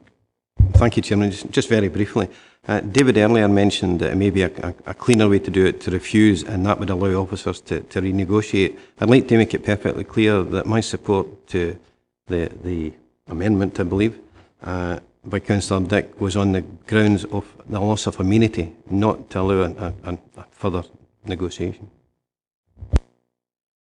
Yeah, I think Councillor McCaughey seconded that particular proposal of Councillor Dick, is that right? Yeah, I mean, I seconded it, and for the reasons given, but I did point out, if it's refused, then it's a new ball game anyway. You're quite right, Councillor Blake. You expressed your view, and that's absolutely appropriate. Councillor Islip, now I'll try to get this to a conclusion. Chair, Mr Barker said that he put a figure to the applicant. That must have been based on some methodology. Could he expand on that so that we know, that must have came from somewhere, so that we know exactly where that is? Figures I'm not really interested, but the methodology would interest me. I would speculate the methodology would be 30% more than what's normally given to the council voluntarily. Peter, do you want to expand on that? To be honest, there wasn't any methodology behind my suggestion. What I was trying to, the principle I was trying to promote to the applicant was one of pragmatism, that in view of the situation that he found himself in, and in view of the position on the ground, i.e. the environmental situation on the ground, that this was a situation where this wasn't, that if plan permission was granted, it wouldn't be like a normal development plot, or rather, a developer shouldn't be in a position of being able to expect the same returns, from developing this plot, in view of the benefit that has accrued to him as a result of developing the rest of the site up to this point, and also, bearing in mind as has been aired today, the loss of the liability of ongoing maintenance. So I thought that a pretty hefty donation or sum would actually be reasonable in the circumstances, and that the developer or the applicant should actually, take that on the chin and say, yes, I'm willing to pay a much higher sum in exchange for just really getting shot of this site, and therefore any monies that I get from its sale are all going to be bonus. Obviously, that's the general sort of principle that I tried to promote. But obviously, he's come back with from the position of maybe being more of a traditional developer, saying, you know, a plot in Portpatrick is worth X, therefore that's as near as you know, then near enough, that is my target. So really, you know, there have been two approaches by the two sides, and whether we meet in the middle or whether we meet towards one view or the other, I don't know how it's going to end up, but I think it would be useful to actually maybe sort of get some guidance from yourselves as to what position we ought to go back to the applicant, you know, as officers, you know, so as we know, and so as he knows where he stands. You know, is it potentially a that might not be the case, Peter, and it's certainly a not for non-starter today. or not? So we'll leave that there now. Yeah. Can you know, that was the principle, and I just hope that that's helped. Okay, thanks. Yeah, that's fine, Peter. It's absolutely fine. There's no unfair criticism of what you've done. They're just trying to establish how you approached it. That was all. So neither unfair nor anything else. It's just you did what you thought was right. That's absolutely fine. Members are satisfied with that. Paula, can we come to terms with the proposal Councillor Geddes has put forward?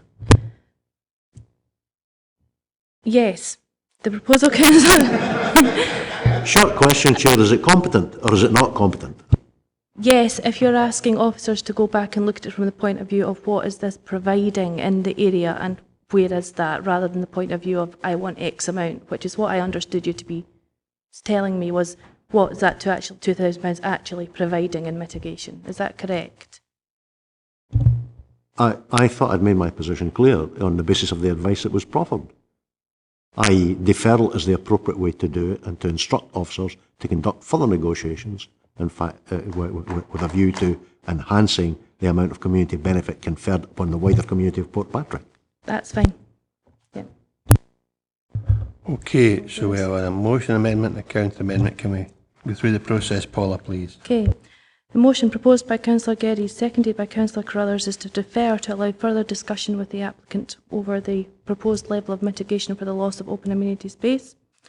The amendment proposed by Councillor Dick, seconded by Councillor McCotry, is to refuse on the basis that the loss of amenity open space is not sufficiently mitigated and is therefore not acceptable as contrary to policies C4 and JP 18.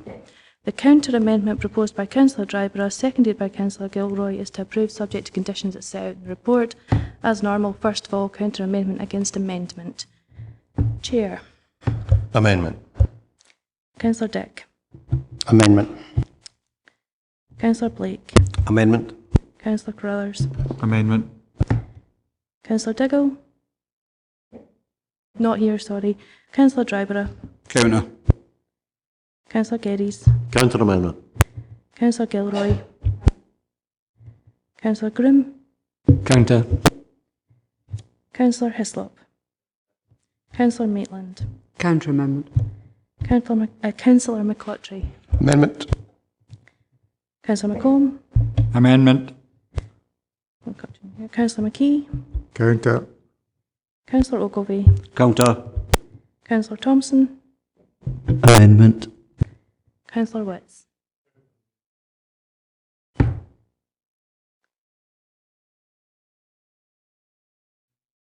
Yep.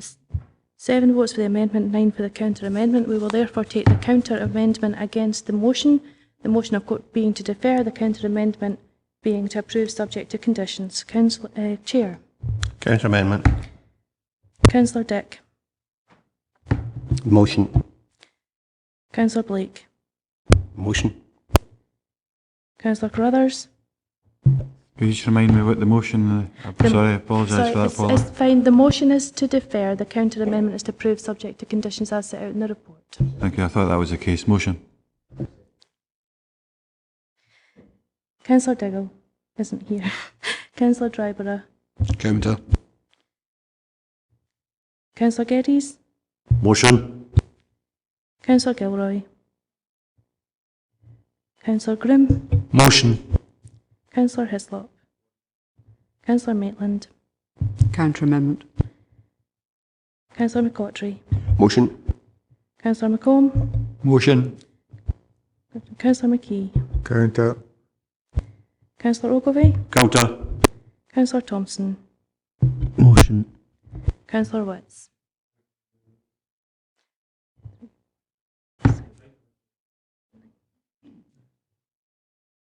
Pardon? Yeah, that's 9 votes for the motion, 7 for the counter amendment. The committee has determined to defer the application to allow further discussion with the applicant. Councillor Ogilvie? No, the vote's been taken. This doesn't set a precedent. No. No. Okay.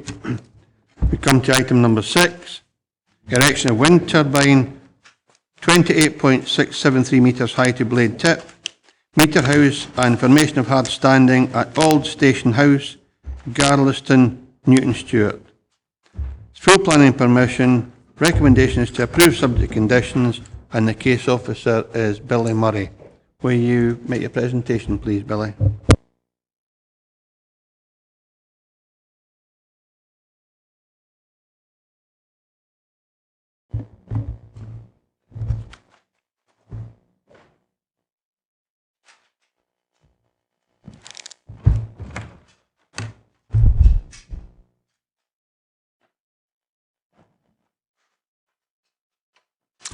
Yes, thank you, Chair. This is, as you say, this is an application for a 28-metre wind turbine at Auld Station House, Kilfillan, near Garlieston.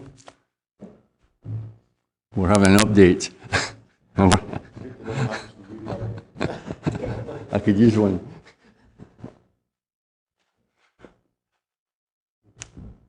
Thanks, David. Yes, so I'll just take you through the slides.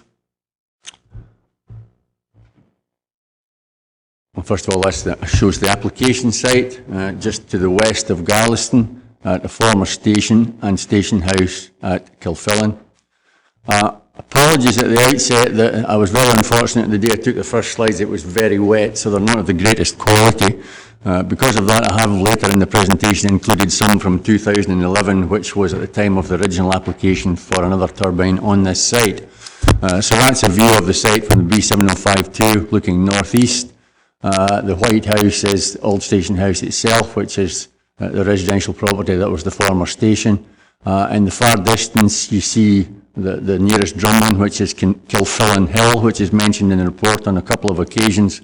In that view, the turbine would be virtually dead centre in the picture to the left of the dwelling house in the middle distance, just in front of the overgrown hedge that you see there. This is a view towards the site from the B7004 south of Powton, a more distant view. I've just arrowed Auld Station House. In that view again, the turbine would be just to the left of the house. The next view is a zoomed in view from the same location just to make it clearer. Again, the house is indicated there and the turbine would be to the left of that point. This is a view just further north, still on the B7004, between Powton and the site itself. Again, Auld Station House indicated behind the trees in that view. The turbine would be to the left of the house. It would be visible, probably that the hub and blades would be visible above that, above the tree line there, but representations later in the presentation will show that more clearly. Again, that's a closer view of the site. It's at the junction of the B7052 and the 7004 at Kilfillan Bridge. In that view, the house is behind the trees and the turbine would be just to the left of the taller tree in the foreground. Again, probably the blades would be visible above the trees in that view. This is a view from the B7004 on the northern approach to Garlieston, so that's coming in towards Garlieston from the north, from the Newton Stewart, Wigtown area. That's a more distant view.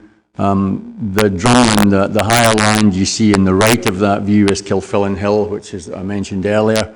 Auld Station House location again indicated there. The turbine would be just visible over the trees in distant views there, I think. These are the few slides I've inserted from 2011 that were taken in slightly better weather and slightly clearer. That's a close view of the application site itself. That was just shortly after the felling of a small conifer plantation that filled the site previous to that time. And that's a similar view to the very first one in this presentation, but that's one taken in 2011, showing the house itself from the B7052, looking over the felled plantation, and the new turbine would be to the left of the house in that view. A more distant view from a similar angle on the B7052, looking back towards the house. Again, you see the higher land to the left in the distance there being Kilfillan Hill. And this is, again, a 2011 view, a view towards the application site looking west from the B7052. You can just see behind the trees to the left of the telegraph pole in that view, you can see a shed. That's the industrial building in the Auld Station yard that I think is mentioned in the report. That's an aerial view of the application site. You can see the star is the proposed turbine location itself. You can see the brown area that was the felled plantation. And again, Powton indicated and Sorby Parish Church and Garlieston indicated in that view to give you a relationship to the site itself. This is an indication of cumulative turbines within a 5 kilometre radius of the site. I'm afraid it doesn't show up very well in that view. The red dots are refused or withdrawn applications. There are actually very few approved turbines within 5 kilometres of this site at the moment. There are 2 small ones in the southern part, in the western quadrant and in the south. But in the main, there are very few approved turbines in that radius of the site, within that radius of the site. These are just the usual views of the proposed turbine. It's a traditional type turbine, 3-bladed horizontal axis, small meter housing, just a flat roof concrete building. This ZTV and the following photographic representations are taken from the applicant's submission. That's a zone of theoretical visual influence. Quite limited visibility within the wider area and scattered within the closer area, 3 to 5 kilometres. This is viewpoint 1 from the B7052 facing in an easterly direction. You see the turbine there shown left of centre. This is a more distant view again from Powton. That's similar to one of the photographs that I showed, I think the second or third one that I showed. The turbine visible above the tree line there, hub and blades visible above the tree line. This is a view from the access from Galloway House, which is a listed building and an inventory designed landscape. So a view was taken from the proximity of those designated areas. The turbine is dead centre in that view. It would just be visible in the distance. Again, blades, I don't think you would even see the hub. You'd see the blades above the distant horizon in that view, and from very limited parts of that area.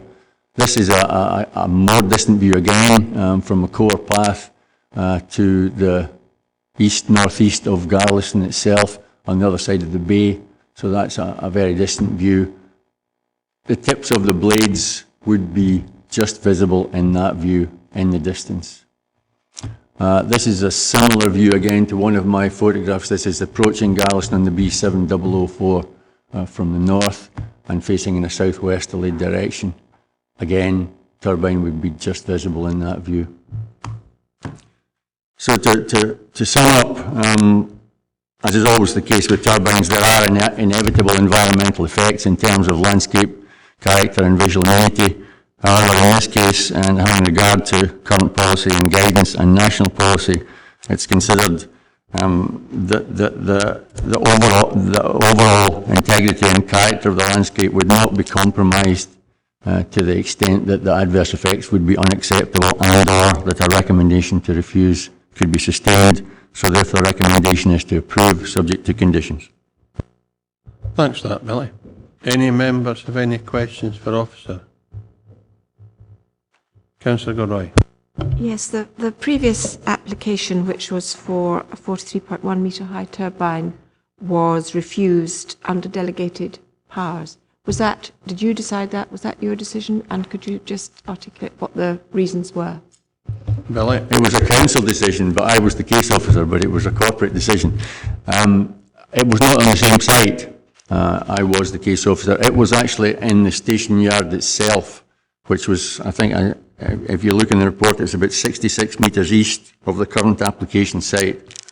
And that was refused on the grounds of unacceptable landscape and visual amenity, simply because at 43 metres it was considered that it breached all of the guidance. One point to mention in terms of history is that the current application site, there was a 19.25 metre turbine approved on that site. It was not implemented, so the proposed 28 metre turbine here replaces a 19.25 metre turbine that could have been erected on this site. Thank you, Councillor Roy. Councillor Geddes? I would hope, sir, that you would accept that the question is relevant, and I would hope that that Mr Murray would be able to answer it. It's really sort of trying to get some sort of comparison. You probably recollect, sir, we had it became almost something of a cause célèbre, eventually, you know, allowing a turbine at a place called Barburgh, just outside Hop Hill, and the issue really would be in comparison to the Barburgh turbine. What's how does this relate through you to Mr Murray? If you're prepared to accept my question, sir, and if Mr Murray can answer it. I'm sure if Bill is able to, he will. Sorry, this turbine is smaller than the Barburgh turbine. The Barburgh turbine, and I'm relying on my memory here, is in the mid-30s. It ended up, it was originally around, the one that was originally refused was around the 40 metre mark. They came back with one that was 34, 35 metres, and that's now been erected. This one is 28 metres, so 7 metres smaller or so. I'm very grateful for the information, sir. It's most helpful. Thank you. Thanks, Councillor Geddes. Anyone else for the officer? Councillor McComb. Thank you. Billy, could you remind us what distance the turbine proposed will be away from the road, from the B7052? It's approximately 100 metres at that location. Thanks, Billy. Okay, everybody's happy. Okay, in that case, we have one representation of the applicant, Mr. I. Wright. Mr. Wright, if you'd like to come forward, please. You'll get the same 3 minutes when you start speaking.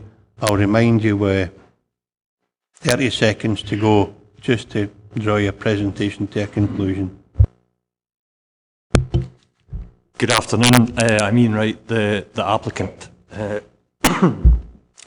Yeah, I've had a long process with the turbines. Originally, as Billy said, I was refused at 43 metres, and then I was refused again at 35. So we're now trying again for this 28 metre turbine. The reason I believe that we're here is because the community objected in Garlieston. Now I'm part of that community, and I've asked over 80 people who are involved and live in Garlieston, were they approached by the community council on this, and the answer was no. And judging by the previous applications and responses by the community, they said there was of no benefit, whereas hopefully I will be able to create a couple of jobs down there, but that's another planning process.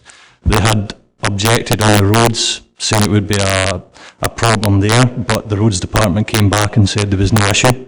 They also said there was a cumulative effect with the two turbines, thinking that the smaller turbine would be going ahead along with the larger one, whereas if they had read the report and taken the time to do so, they would have realised that the small turbine would not be going ahead if this larger one was approved. I mean, we've now lowered the tip height, which the local planning authority is happy with.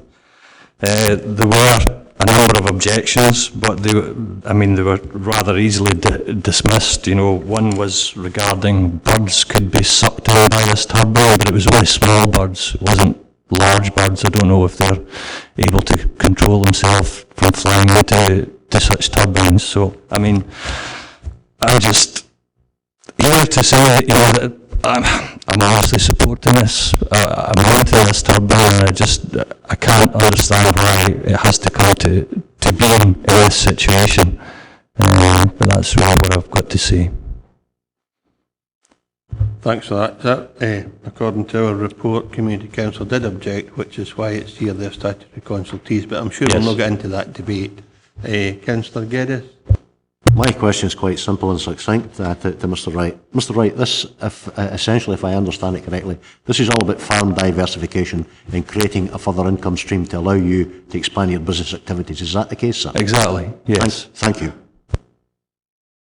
Anyone else have any questions for the applicant? Councillor Gilroy?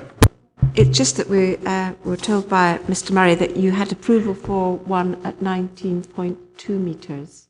Yes, previously, yes. Previously. Why have you not put that one in? Just Because due to the number of small turbines within the area, I've realised that they're not viable. They break down, whereas I'm trying to get to a turbine that's got a history behind it. And to enable me to do that, I have to go to the higher height. The rotation will be a lot slower, than the smaller turbines. So that's the reasons behind it. Okay, no other questions for the applicant? Councillor Geddes? No, but if there are no further questions, we'd like to take a seat again, sir. Thank you very much. We're now in session. On a point of clarification, Mr Wright indicated that the 36 metre turbine was refused. It was in fact withdrawn, not refused. It was withdrawn by the applicant following discussions between myself and the agent. Thanks for that, Billy. I've got Councillor Geddes followed by Councillor Dryborough. Thanks, Chair. As far as I'm concerned, the matter's in short compass. I would move that the application be granted on the basis detailed in Mr Murray's report.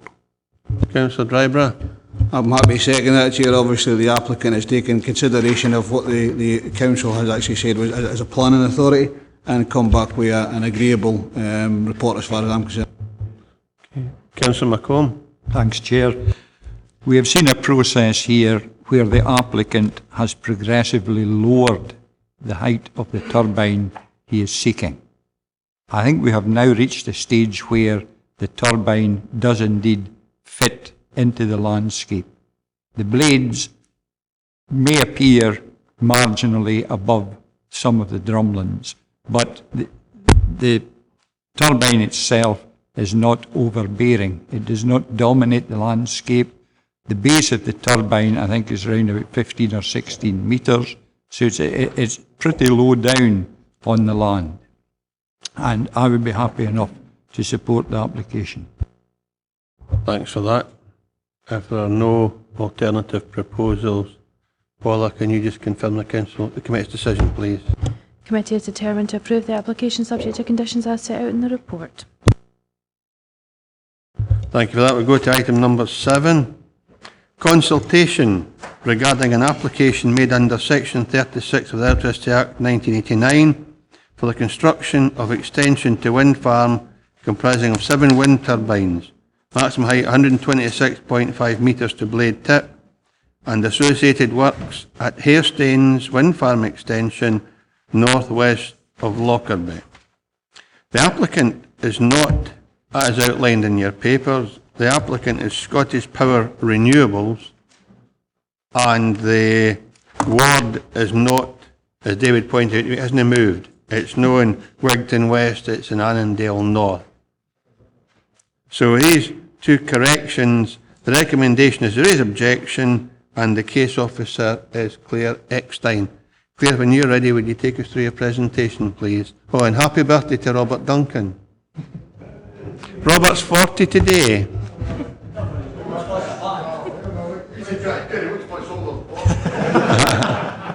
And the cake's in the members' lounge in a wee while. Thank you, Chair. Before I start today, we did have a technical error with the version of the presentation that's in the machine in terms of what was produced for us, so with your permission we'd like to change that presentation for a new version on the disc. And can I thank everyone for wishing me happy birthday too. Carry on, Robert.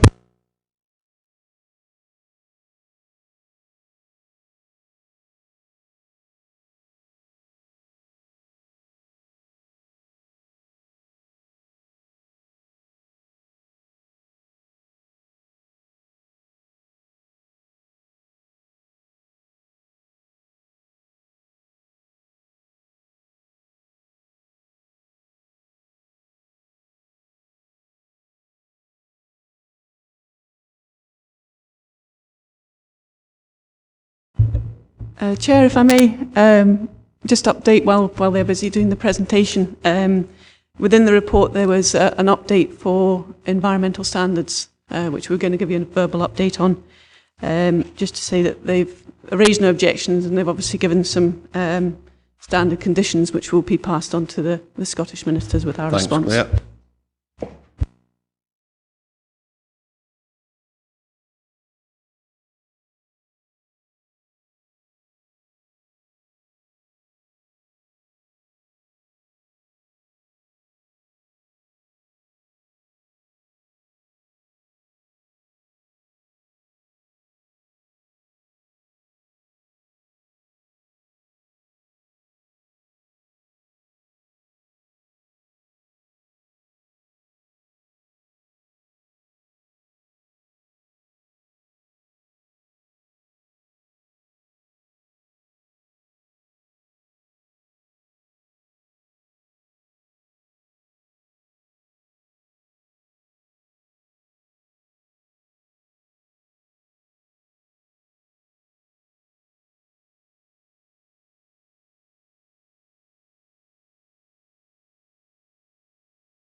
When you're ready, Claire, if you've got the gremlins sorted. Thank you, Chair. I don't think we're quite sorted, but I'll apologise if there's some of the wording's a bit jumbled up, but we've had to go back to the original presentation. So the application site itself lies 20 kilometres northwest of Lockerbie, 6 kilometres west of Moffat, and 23 kilometres north of Dumfries. The site measures 6.5 kilometres east to west and 5 kilometres north to south. The only 0.8 of a hectare will be occupied during construction. So that's the application site there, and you can see the Herestanes access of the A701. And then there's the existing Herestanes entrance of the A701, and they'll be using the infrastructure and construction traffic would go through that existing Herestanes Wind Farm entrance.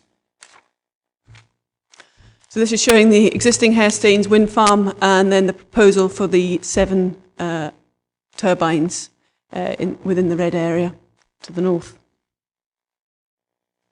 This shows the proposed layouts. There's basically consists of two roads.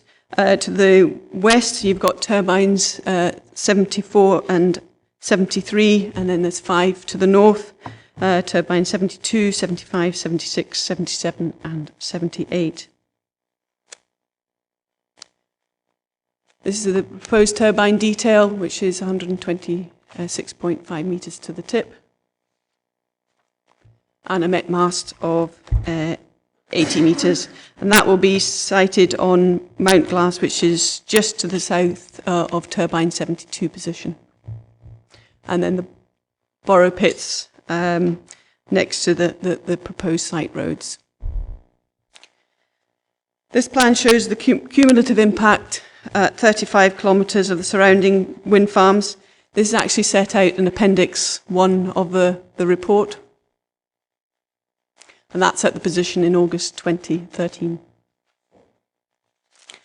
This is the zone of theoretical visibility centred on the site.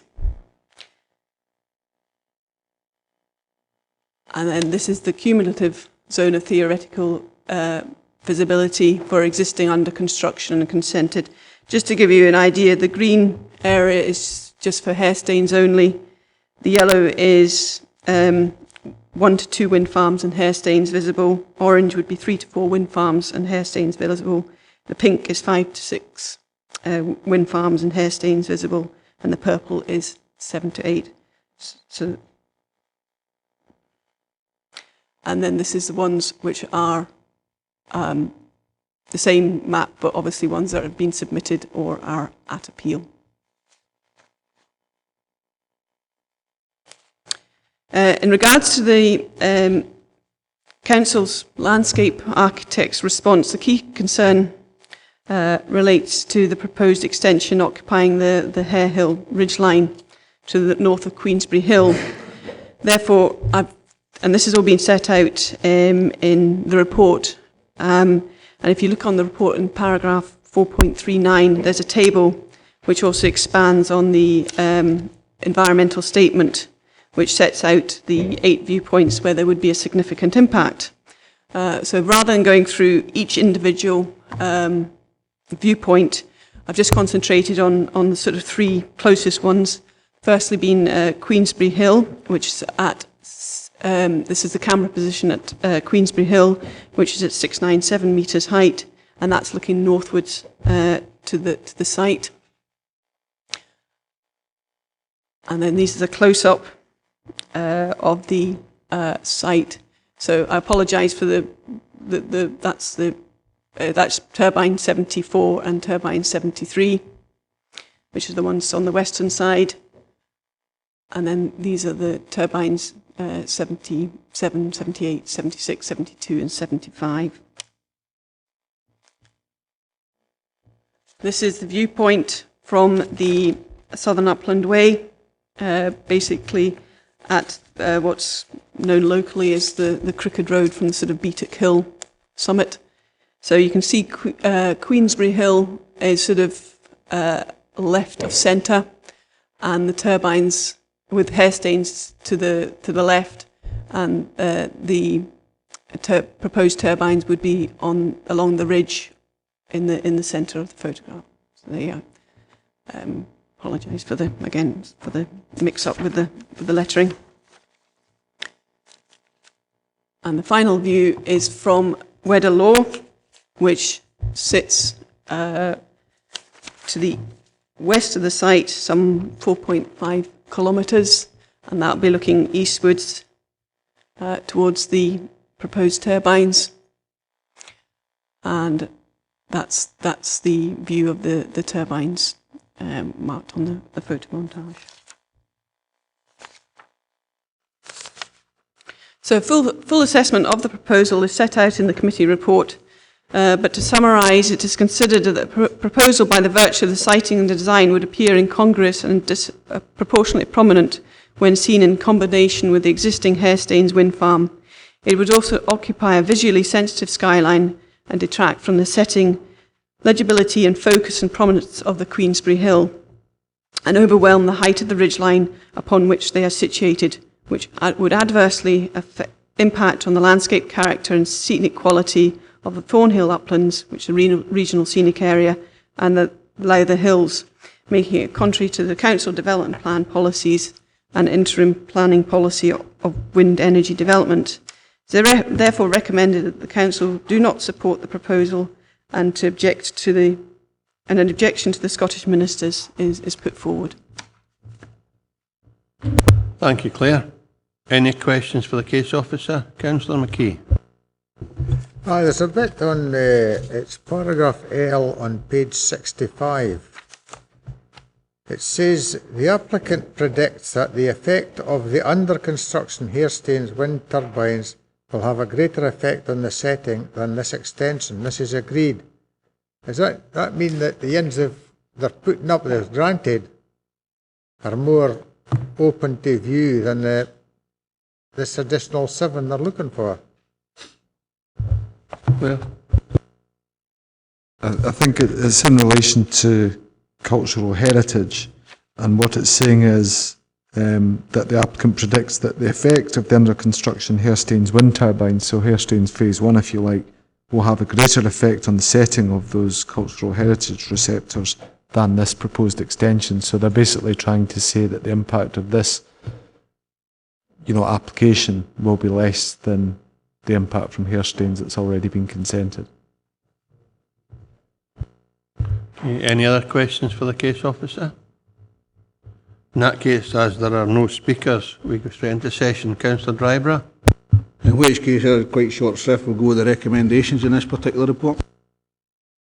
Members happy with that? Okay. Oh, Councillor Diggle, did you want to make a comment? I'm delighted with the recommendation, and it would be the view of the majority of people in my ward, and I hope the Scottish Government listen. Okay, can you just confirm the decision, please, Paula? Committee is determined to raise objections to the proposed Harestanes Wind Farm extension. Councillor McKee, of course you can, because we're going for our lunch now. Oh, good. How many turbines were in that view that you showed us? In total? High Queen, that's right there.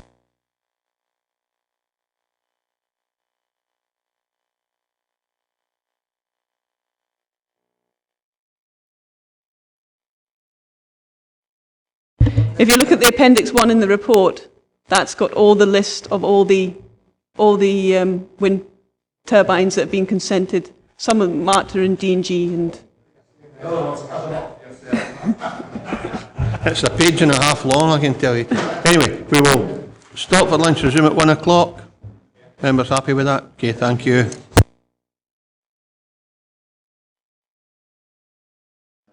One o'clock even.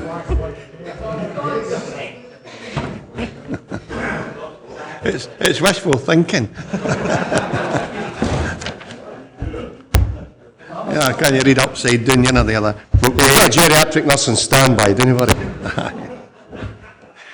Go to item 8 on the agenda. Demolition of existing college and erection of residential development extending to 8.15 hectares without compliance with condition 19 of planning permission in principle 08/P/3/0175 to omit requirement for the provision of a roundabout at Auchenkeld Avenue, Herries Avenue, at line between Herries Avenue and Catherinefield Industrial Estate, former college site, Heathhall, Dumfries. The application takes planning permission in principle. Recommendations approved subject to conditions, and the case officer is Mary Duff. Mary, if you'd like to take us through your presentation, please. Thanks, Chair. Yes, as the description suggests, the application relates to the previous grant of planning permission in principle, which was for the residential development of land at Heathhall, Herries Avenue at Heathhall at the former college site, which has now been demolished. The application was submitted prior to the 3-year expiry of the planning permission in principle, and what it seeks to do is to amend condition 19 of that planning permission in principle, which required a roundabout to be formed at the access to the site. So instead of that, the applicant now wishes to form a crossroads junction rather than a roundabout. I should also say that this application was submitted prior to the refusal of the application for the matter specified conditions. Moving on to some slides. So this is the application site which was granted planning permission in principle, and you can see that well, actually the next slide will show better where the junction is, so I'll leave that at the moment. So under section 42 of the Town and Country Planning Act, it's only the conditions of the planning permission in this application that can be considered. It's not the principle that can be reconsidered, just to clarify that, but that is all in the report. This photograph is showing Herries Avenue with the application site on the right-hand side. The junction on the right-hand side is the former access into the college site, and on the left is Auchenkeld Avenue, where the car is emerging from. You can see as well that this road has speed humps on it just now and is subject to a 20-mile-an-hour speed limit. This is the view of the north side of Auchenkeld Road Junction, and this, to the north side of this, is roughly where the applicant proposes to install a raised table crossing point, which would also replace the speed humps, so it would act as a speed calming measure as well. This is the reverse view looking from the north. As you can see, this junction here does have very large radii, and this means that it's difficult for pedestrians to cross because it's so wide, and also has the effect of encouraging traffic to drive into this junction without slowing down too much. The next slide shows the proposed junction arrangement, which would tighten the radii to Auchenkeld Avenue to match what would have been proposed under the planning permission in principle. So that is preferable in terms of designing streets as well, which encourages or prioritises a pedestrian over vehicles.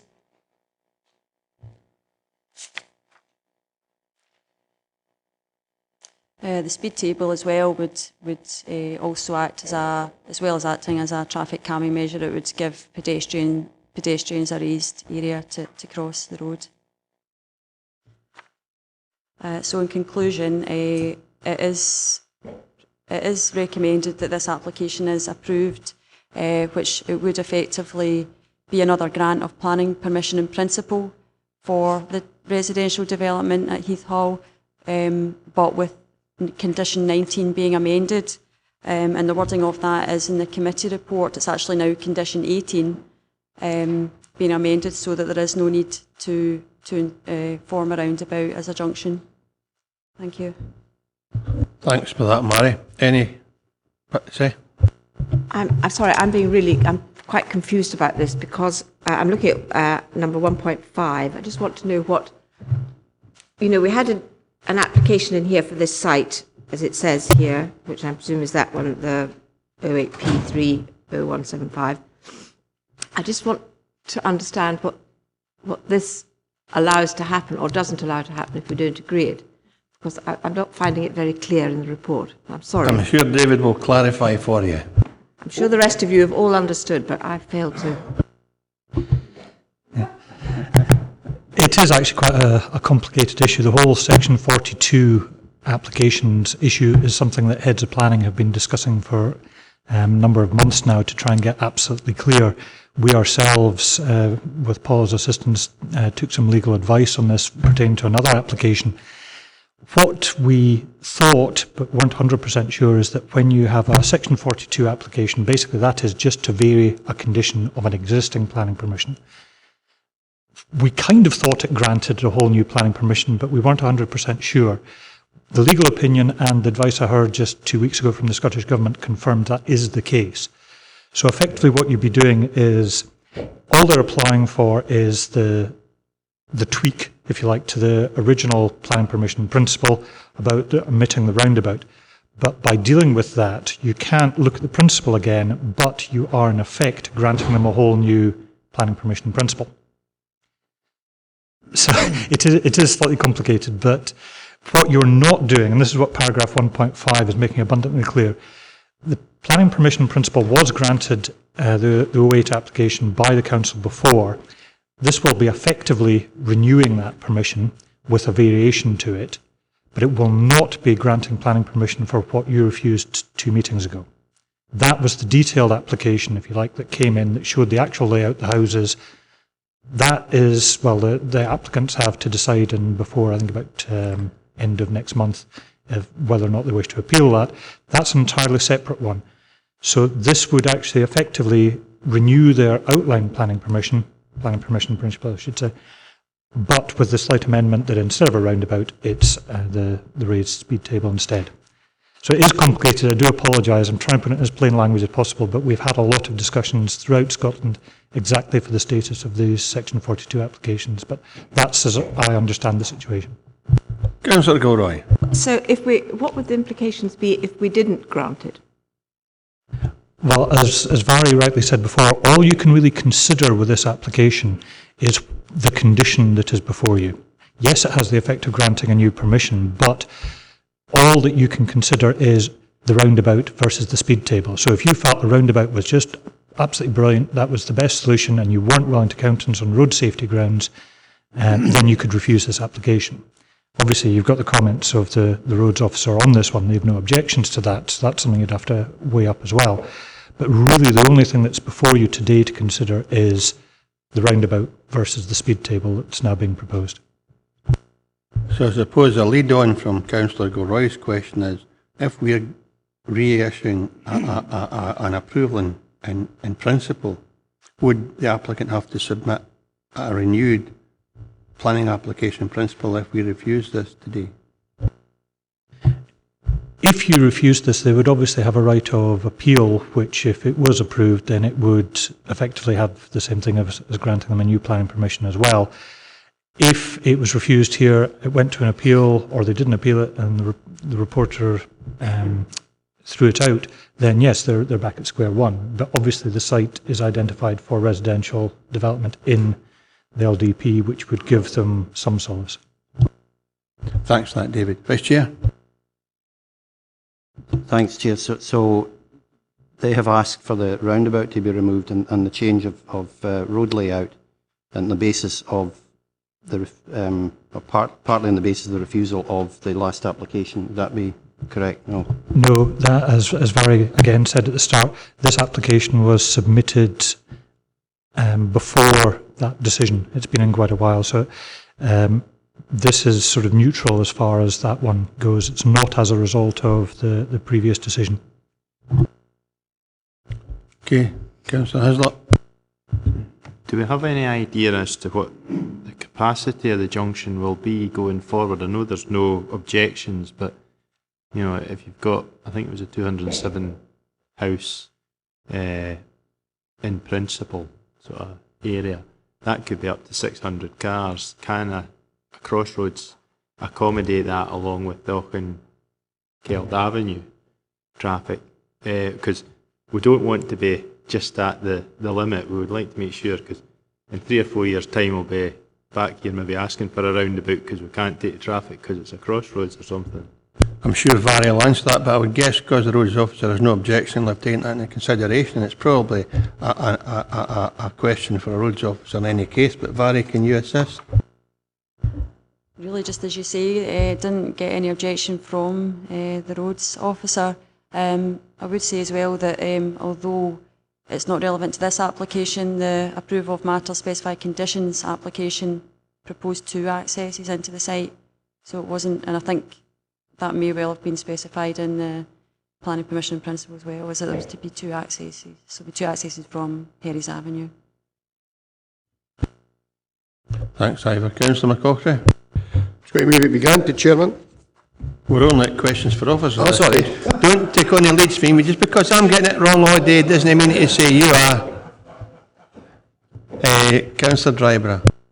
Thanks, Chair. Just in regards to the last question at 2.1, would that be part of the process in B? It would be appropriate that the revised junction would be subject to a stage 2 and 3 safety audit. Would that be part of that particular process? David. That would be part of a further application for roads construction consent. So it's not an actual planning issue there. Okay. Any other questions for officers? In that case, we're in session. Councillor McCaughey. Move it be granted. Any alternative proposal? In that case, Paula, will you confirm the decision, please?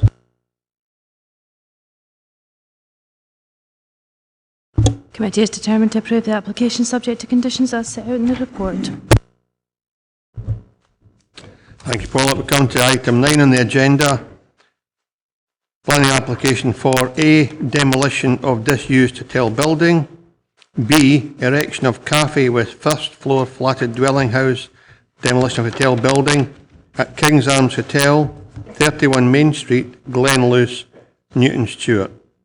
The application type is listed building consent and full planning permission.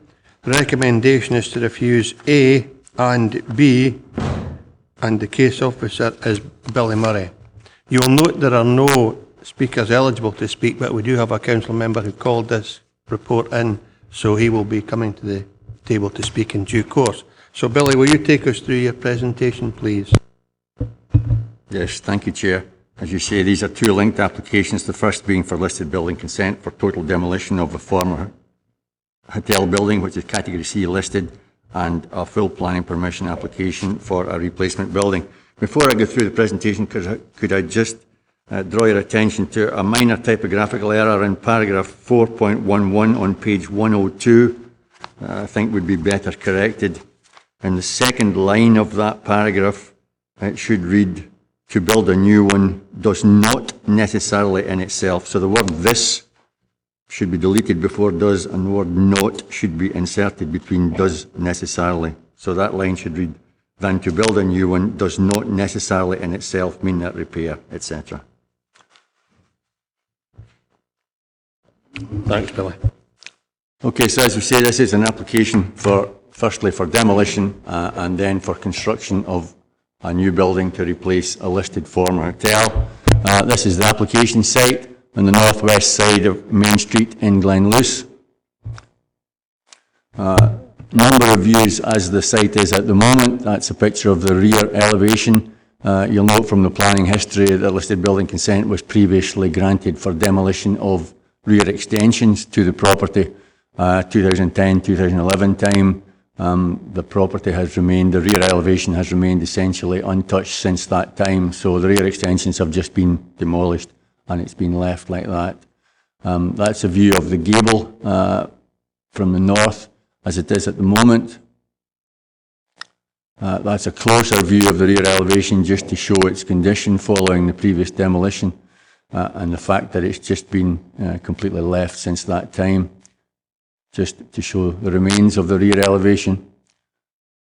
Given the planning history of the site that's iterated in the report, I thought it might be helpful to show the property as it was at previous dates. So that was the property as it was at December 2010.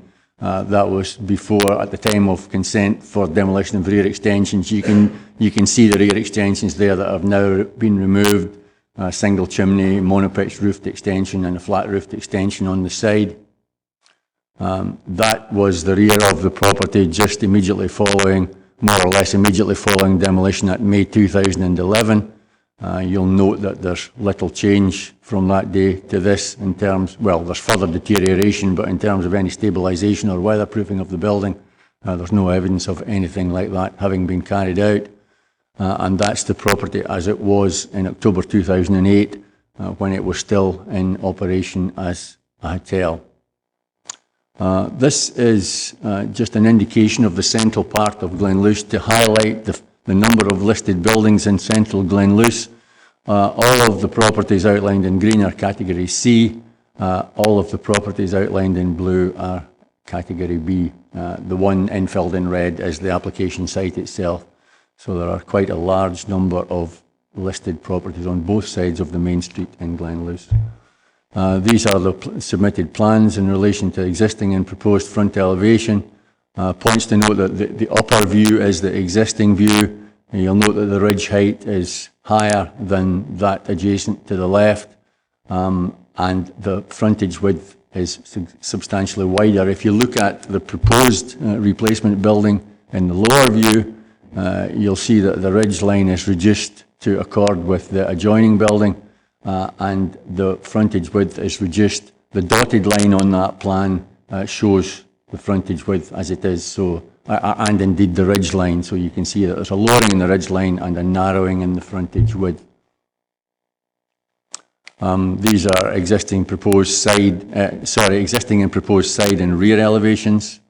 Only point really to draw your attention to there is, if you notice in the upper section of that drawing, the left-hand gable view is existing. You'll see that shows a substantial, large 4-flue chimney head. The proposed one has a much smaller 2-flue chimney head, and there's no indication on the plans as to whether or not that is to be an active flue. From all I can see from the plans, it is not actually an active flue. Proposed ground floor plan. Ground floor is to be a cafeteria and kitchen and service area. Upper floor shown here. First floor is to be a flat. So to summarise, in terms of the two applications, advice to members is that in terms of the listed building consent application for demolition, a clear case has not been made for demolition that meets the criteria as set out in paragraph 4.5 of the report, and these are the criteria set out in council development plan and national policy in terms of the criteria that must be met to justify demolition of a listed building. In essence, it has to be shown that there is no alternative to demolition. Demolition should be a last resort. In terms of the planning application for a replacement building, the recommendation is that the proposed replacement building is not an acceptable replacement in terms of design, scale, massing and materials in relation to the existing development character in the central part of Glenluce itself. So the recommendations are to refuse both applications for the reasons stated. Thanks, Billy. Does any member have any questions for the case officer? Councillor Maitland. I'm sort of astonished at how the thing could have been left. After the previous demolition of the back areas, so I probably should have investigated this myself, but do we actually allow somebody just to take down the back of a house and leave it open? I'm just quite intrigued at how that could have been left like that. Billy? I'm afraid in this case the answer to that is yes, unfortunately. You know, the assumption was that redevelopment proposals were in place or forthcoming, and that due care and attention would be taken in terms of preservation of the building as it was left. In terms of the demolition, there were no conditions or the like that required the rear of that building to be secured. With the benefit of hindsight, that's perhaps unfortunate, but that was the case at the time. There is, of course, a general duty on the owner of a listed building to maintain that listed building, and I think I highlight that in the report. I've got Councillor McKee and then Vice Chair. Councillor McKee. Aye, thanks, Chair. It's along similar lines that we gave consent to demolish a rear wing, granted conditionally. Now, I think we need to tighten up, just as the officer has said. I think we need to tighten up on conditions and make sure they are acted upon, whereby either sealing of that back end or a rebuild of some sort should have been part of the conditions and not allowed that building to get into the state it's in. Because obviously whoever owns it, probably that's what was at the back of their minds. We'll get permission to knock that down and we'll leave it and it'll let it rot away. And I think it's terrible. I hope that's just a personal opinion you're offering, Councillor Dick. What else can I do? Can I just be absolutely clear, really, about what is listed? Clearly the back area that was demolished was not part of the listed section. Am I right in saying that? And I think you make mention of the main walls being the principal reason for listing. Is that a correct assumption? Billy? No, that's not a correct assumption. The whole property is listed. All parts of a listed building are listed. That would have included the previous rear extensions now demolished. Right, by definition, listed building consent had to be granted for the demolition of those, so the whole thing is listed. Reference is made in the current report to the stability of the three main walls, but there is no implication in that those walls themselves are the reason for listing or of a particular status in terms of the listing. The whole building is listed, front, back, top, bottom, inside, outside. Thanks, Billy. Councillor Geddes and Councillor Thompson. Can I ask the case officer then, Chair, on the back of that then, essentially we had a listed building. Listed building consent was granted, as it were, to demolish part of it, and really to leave what is alluded to in the report as the core area of the building. So we've already come to a decision to allow listed building consent for the side and the rear bits, as was pointed out, sir. Can I have that as my understanding correct? Billy? Yes, that understanding is correct. I think I was trying to identify the paragraph in which that's addressed in the report. It was felt at that time, I think, that a good case had been made for demolition of the rear extensions, which, whilst listed, had no particular merit in their own right. And again, with the best of intentions, it was thought that allowing the demolition of those rear extensions was more likely to encourage redevelopment of the whole property than not. That, unfortunately, has proved not to be the case so far. And I suppose, Billy, by your own terminology, extension means that wouldn't be part of the original building, it would be simply an add-on at some stage. Most likely, yes. Thank you. Stephen? Thank you, Chair. Just in 4.5 there, it gives the 4 conditions, if you like. Any one, can I just sort of correct that, or clarify that any one of those conditions could be met with sufficient evidence to justify or sort of to override the presumption against demolition? Not, it's like any one, not necessarily all of them, yeah. Billy? That is correct. And just further to that, if I may, Chair. Carry on. Prior to that, in section 4.4, just above that, listed building consent assessment, the E9 and General Policy 51 sort of flesh out that all reasonable options for the reuse, etc., have been exhaustively pursued. So does that tie in exactly with the? Do you know what I mean? I take it that there would have to be a value judgment at some point as to determine what a feasible exhaustion of options was. Billy? Yes, I think the two are linked. The council policies in E9 and GP 51 look for all options for the building to be fully explored and demonstrated not to be feasible, etc. And in applying these policies, we refer to national policy on the historic environment as contained in Scottish Historic Environment Policy, and we apply those 4 criteria as set out in 4.5 as a means of deciding, assessing, and therefore then deciding whether or not it complies with council policy. Do you want to come back, Stephen? Just quickly, so, but again, but any one of those 4 would be sufficient in itself? Yes. Yeah. It's not or, it's or, not and. So any one of those 4 criteria would be. Councillor Gilroy.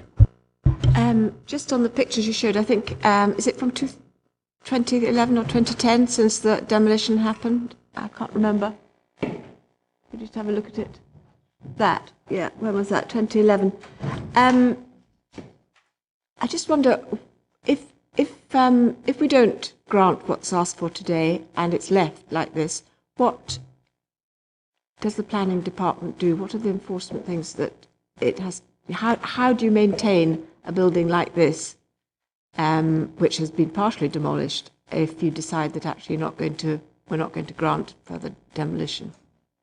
Because, you know, it is a mess and it's there and it must be, can't be very wind and watertight, and I just wonder how you would deal with that.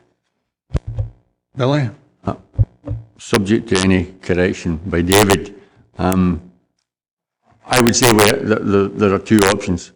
In terms of listed building legislation, the Council Planning Authority does have power to take action for the preservation of a listed building. It's a very complex process, and the great difficulty in taking action under those powers is that effectively the way they're drafted, the council has to be at the outset minded to compulsorily purchase the building if the owner does nothing. So you've almost got to work backwards, because if you start that action off and it's unsuccessful and the owner does nothing about it, the council is more or less committed to taking on that building itself and doing the works. The other thing that you could do would be to look at an amenity notice under section 179. That would simply be a case of tidying it up to make it look better. That's not something you could use to carry out significant physical works to stop deterioration, because by definition an amenity notice is to protect any adverse effect on the amenity of an area resulting from the condition of a building. It's not about the structural integrity of the building, for example, or the fact that it's deteriorating. Councillor Geddes. Without wishing to put words into Mr Murray's mouth in the slightest, you know, I take it he would accept that the state of what we're looking at in that slide is way beyond the terms of a section 179 notice. Billy? Yes, I would. However, you know, this is it. That was 2011. This is it as it is today. You know, a section 179 could require all the debris and detritus to be cleared out of the rear yard. I dare say you could ask for example, that open gable to be enclosed with plywood and painted, and perhaps that gable painted, things like that. You know, superficial works, but quite substantial superficial works. I don't think you could ask for anything structural. Okay. Any other questions for officers at this stage? Peter and then Councillor Maitland. Sorry, can I just be clear on when the demolition order for the back part of it was granted? Were there any plans submitted to actually replace this or not? Use your microphone, Billy, please. Planning history in paragraph 1.5, there have been a number of proposals since 2006. The one for demolition was in 2010, and there was an associated planning application at that time for erection of the shop with associated accommodation and formation of off-street parking area. Oh, sorry, no, that was the shop to the side. In 2011, there was an application for change of use and alterations to form a hotel to form a dwelling house, and that was actually granted conditionally, but was never implemented. And then also in 2011, there was a listed building consent application to demolish the whole hotel with an associated planning application for redevelopment of the site. So there have been linked proposals for redevelopment of the site throughout the history of the development, or of the site, sorry. Jane Maitland. Yes, I mean, when I first looked at the pictures, I was quite interested that we only looked at the outside, and I assumed that that was to do with the listed building status and the outside of it. But the officer chairman has made it quite clear that it's actually to do with the whole of the inside. It's the whole of the building that is listed. I mean, I don't know if members have actually seen the inside of this building. There are pictures, as provided by the condition survey, on site. And I have to say, the inside is important. The outside, when you look at it like that, anything can look terrible. I've seen actually rather worse buildings refurbished. There's a mill in Garlieston which is considerably worse than that when it was refurbished. I think that members, arguably, haven't seen the full picture. I'm looking at the full picture inside, but other members might not have seen those, and I think we should have had those up to show what actually the interior of this, which was a substantial and important building. I've seen these in respect of Wigtonshire houses, and this is definitely one of them, but that gives no indication of what the central inside of this building looks like. There is an issue about health and safety and indeed right of access, whether that would be granted by the owner or no. That's something that you have to, of course, if you wanted to do that, Scott, if you wanted to do that, you'd have to propose a site visit, because we kind of look at it from here. Excuse me, sorry, Chairman, they're on the website. We just haven't been given them. They're on the, do you see what I mean? I mean, they are here. We just haven't been given them today here. I'm with you. Okay. So, with that observation, are there any other questions for officer? In that case, we have a local member wanting to address the committee. Councillor Jim McClung, if you'd like to come forward, please, Jim. Yeah, thanks, Chair. Under section 1.6 of the report, it should be noted that both the surveys mentioned, which may only have been visual as the report states in section 4.8, were carried out by appropriately qualified individuals.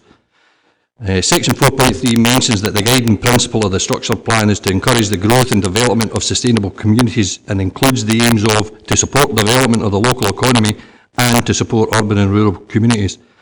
While section 4.5 that's been mentioned before outlines the SHEP policy and includes the subsection as an or to the officer statement, as was pointed out by Councillor Thompson, the demolition of the building is essential to deliver benefit to the economic growth is required. As stated in section 1.8, the ground floor of the property will be a cafeteria which will create the equivalent of at least 2 full-time employees. It will come as no surprise to those that know me in the chamber that I have carried out some calculations as an equivalent percentage of jobs to population size for both Dumfries and Stranraer, as at the 2001 census. Calculations show that if a proposal created a similar percentage of jobs to population as this application, in Dumfries over 100 jobs would be created, whilst Stranraer would have 35 jobs created. Therefore, I submit that the application complies with the points of both the structure plan and the shape and contradicts the comment made in section 413 that the application shows no evidence of significant benefit to economic growth. The condition reports submitted by the suitably qualified individual in 2011 that's been mentioned, which includes photographs of the exterior and having looked, he's actually looked at the interior. The recommendation is that the building is beyond repair. The recommendation is given to apply for permission to demolish the remainder of the property. Obviously the officer is of a different opinion. Consultation advice from Heritage Scotland in 2011 is also referred to. However, from reading their response, which is also available on the website, to the consultation, it would appear that Historic Scotland did not visit the premises, but merely relied on photographs supplied to formulate their response. That's a situation I find difficult to understand. In the report, the author states that the building contributes to a sense of place and cultural identity of Glenluce and is of special architectural or historic interest. From the views of the residents in Glenluce, myself included, this building contributes nothing to the character of the village other than a contribution to the run-down, unloved and unkempt look of the main street. Section 422 also attempts to compare this building to 37 Main Street, Glenluce. I would submit that the only relationship between these two buildings, even if both were in good order, is that they are on Main Street and are listed buildings. 37 Main Street of Glenluce is of an entirely different type of style, facade, window layout and type. The building at 31 Main Street is part of a 4 terrace. The other 3 buildings have the same roof line. 31, as has been pointed out, sits slightly higher. Unfortunately, or fortunately, 25, 27 and 29 are not listed buildings. To close, I would like to make one other point. In section 417, the author states that the long-standing non-maintenance of the building could be construed as willful neglect. Given that the present owner of the building did not acquire the building until 2010, I find the inference that the present owner could be responsible for non-maintenance when he was not the owner, because the report also states there's been no maintenance carried out since 2006. I find the inference that could be made for that somewhat inappropriate. Finally, I would like to thank the Chair and the Committee for allowing me to speak today, and I would ask that the Committee consider granting the application with whichever conditions they think are appropriate, or if not minded to grant, that a site visit is undertaken before a final decision is made. Thank you. Thank you, Jim. Any questions for Councillor McClung? Councillor Maitland. Yes, I just can't remember what size this cafe. Does he know what size the cafe is going to be? The suggestion was it was going to be a meaningful addition. I just can't see from this what size the cafe is going to be. He's obviously done some work on it. Billy will have plans, I would presume, or some vague information that might assist.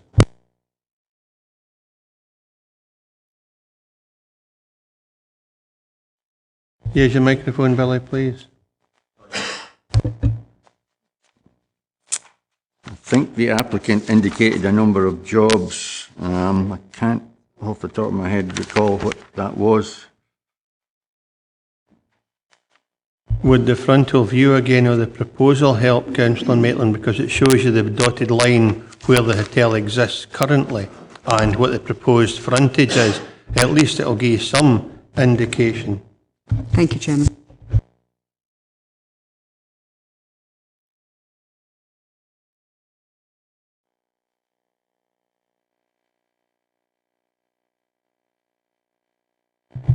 If you do the floor plan, can you go back to the image with the dotted line where the hotel was and what the proposal is, Billy, please? There, bottom centre, shows you where the dotted line where the hotel was, or is, sorry, and what the proposal of the cafe come flat is. And then if you can flip back to the footprint again, please, or the floor plan, Billy, please. And tell members, if you can, what the square area is and how many tables it might accommodate. Do as much as you can to assist. In front of me of the dimensions of the building, dimensions of the floor plan, or the number of tables that it could accommodate. David, you want to try and assist this, please? The dimension at the far right-hand side is 6.9 metres. So looking at the actual floor area of the cafe on the left-hand side, you're probably talking about an internal dimension of around about 50 square metres. Round about that, anyway. Best as we can do, Councillor Maitland, I'm afraid. Thank you. Thank you, Jim. Councillor McCaughey? We're still on questions with Councillor McClung at the moment. Councillor McKee and then Councillor Geddes. Just a quickie. He said this guy hadn't owned this building for a long time. Could you tell us when he took it over, please? He bought the building in 2010. Councillor Geddes? Yeah, on the back of that, sir, you know, has it always been the current owner's intentions to do the building up, for want of a better term, himself, or has he, you know, any time during the period of his ownership, Chair, contemplated, you know, putting it on the market, and if so, has he done anything about that? Jim? As far as I'm aware, he hasn't marketed it. As you can see by the planning history under 1.5, the 2011 one was the planning permission to change the use and alterations to the former hotel to form dwelling houses, which was granted conditionally. That was early 2011, conditionally granted April 2011. He then went in and was starting to do work on the inside of the building when it became apparent to him, and according to the engineer that looked at the building, that wasn't economically viable to actually, and he then submitted the planning applications 0256 and 0257, which were decided upon under delegated powers. Those were for a building of the same footprint as the hotel sits on at the minute. However, those applications were turned down. Thanks for that, Jim. Thank you. Any other questions for Councillor McClung? In that case, thanks very much for your presentation, Jim. Councillor McCaughey? Oh, wait, no, Councillor McClung's about to leave the room.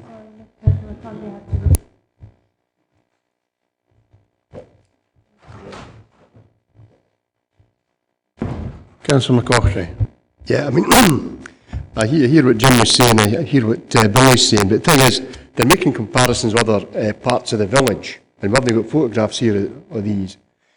In view of that, I mean, I might be minded to support demolition, but I might not be minded to support building the new building.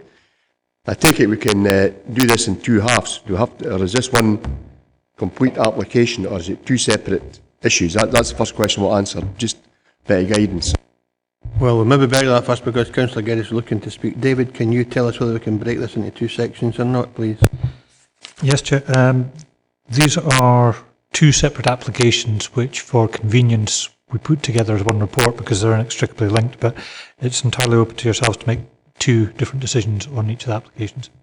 Well, personally, I would prefer to go on a site visit in this one, because if we're going to make comparisons with other buildings with a similar situation down in Stranraer, it made a big difference when you actually visit the building and seen what it was like in the context of everything round about. Because there's things within this report that are not in the photographs here, so I can't make any comparisons.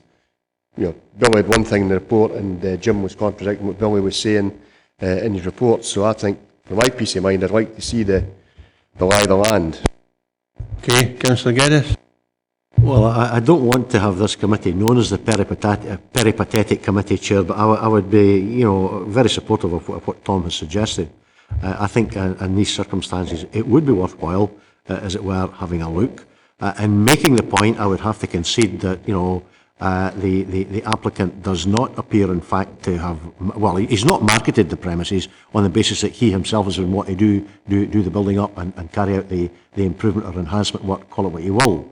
But I would be particularly interested, I mean, I know the village of Glenluce reasonably well, but I'd be particularly interested, you know, to sort of look, to try to get the committee to get the feel of the sense of place, because there's a significant number of other buildings, you know, if not cheek by jowl, certainly in the vicinity of that building, which are listed, you know, to various extents. And I think it might be worthwhile, in fact, seeing that on the ground. So I would certainly be prepared to support Tom in his recommendation, in fact, that we do carry out, as it were, a site visit. But having said that, Chair, more than willing to listen today to any preliminary comments, for want of a better term, that colleagues have in relation to these proposals.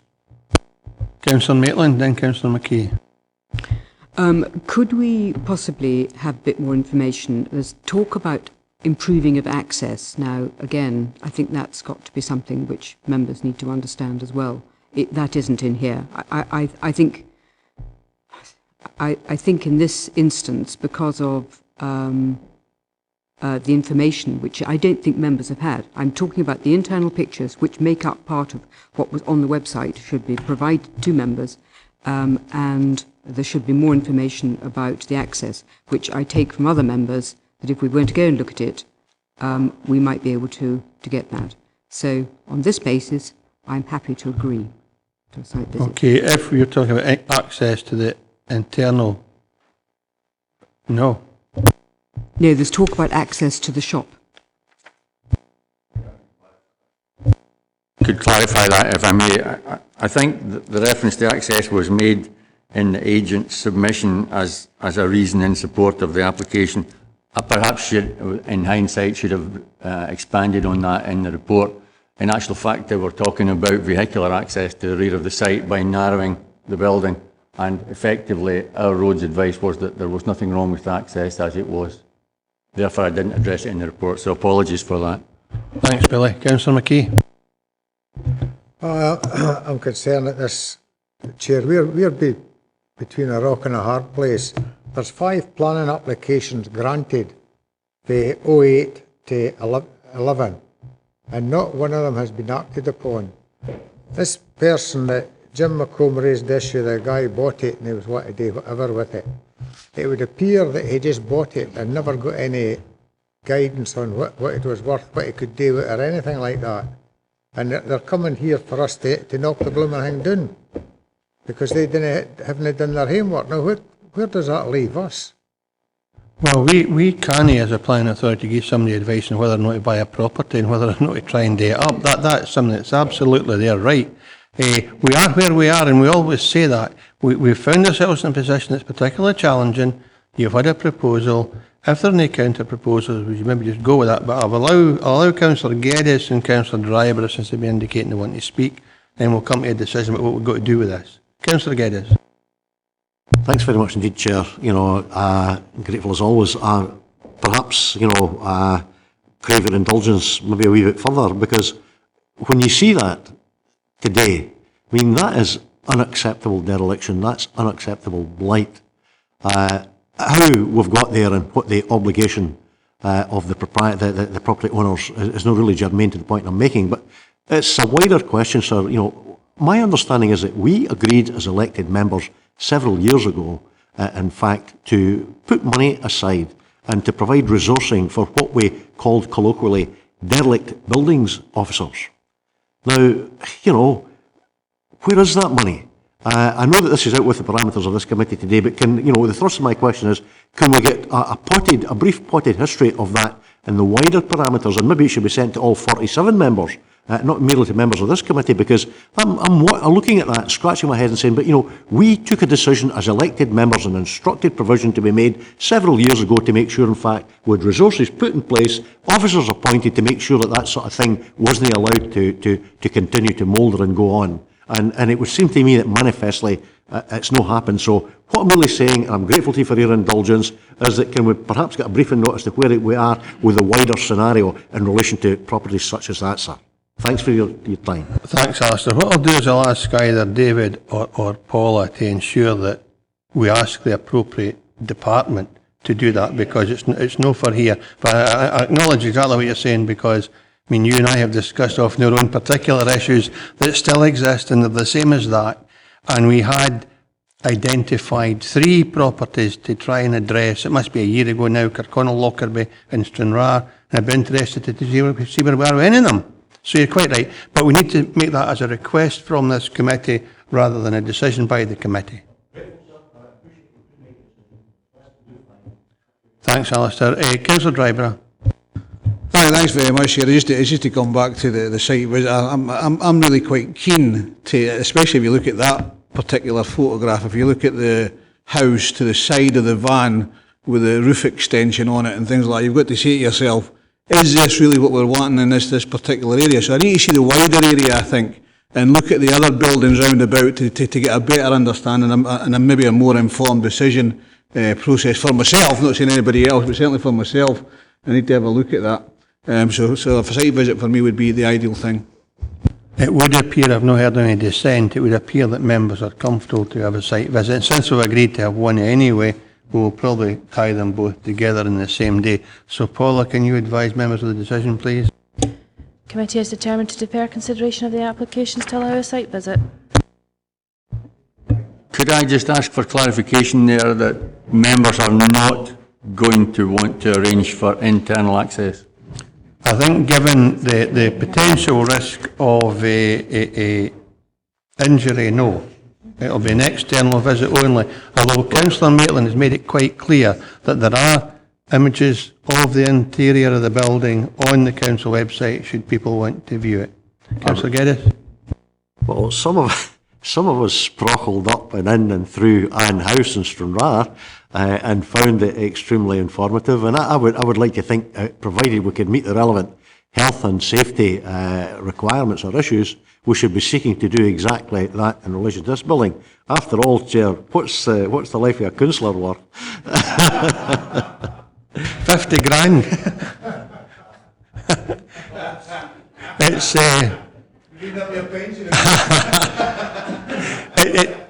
it is down to members, and that's an option. But I think, as Councillor Dryden 1 or 2 pointed out, it's the street scene that's the important thing. Although Councillor Maitland quite rightly said the listing is of the whole building rather than just the external appearance of it.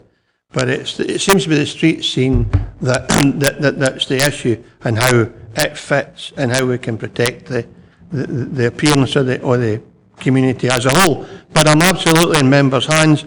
If some members want to sprackle through it, to use your words, Alistair, and we can get agreement with the owner and it meets health and safety requirements, and that's fine, we can do that at the same time. Can we take some hard hats with us, David? Certainly we can ask the owner if it's possible to get access, and if they're willing and able to provide that, then we'll see if we can grab together a number of PPE hats and things like that. Alistair? I'd prefer that, sir, if it were possible to do so. Okay, David, if you'd be willing to arrange that, if possible, please, that we can make that an option to members. They either do or do not take the opportunity to enter the building. It will no doubt be at their own risk. Okay. Thank you. So, Paula, is that a revised decision? Same decision, okay. In that case, we move to item 10. Change of use of shop to form art space, gallery, offices and café, formation of disabled access door to rear of building, and retrospective permission for the installation of one roof light to front roof at 9602 High Street, Dumfries. The application types a full plan permission. Recommendation is to approve unconditionally, and although Andrew Robinson is listed as the case officer, he's on annual leave, so David Sutty will take us through this report. David, please. Thank you, Chair. This is one which is before you simply because the council is the applicant. As you can see from this plan, it's located slap bang in the town centre of Dumfries, fronting onto the pedestrianised High Street. This zooms in a bit closer so you can see the highlighted areas of the High Street. You've got Adobe's Wind, which comes round past the granary, is a cul-de-sac which gives the access to the rear of the building.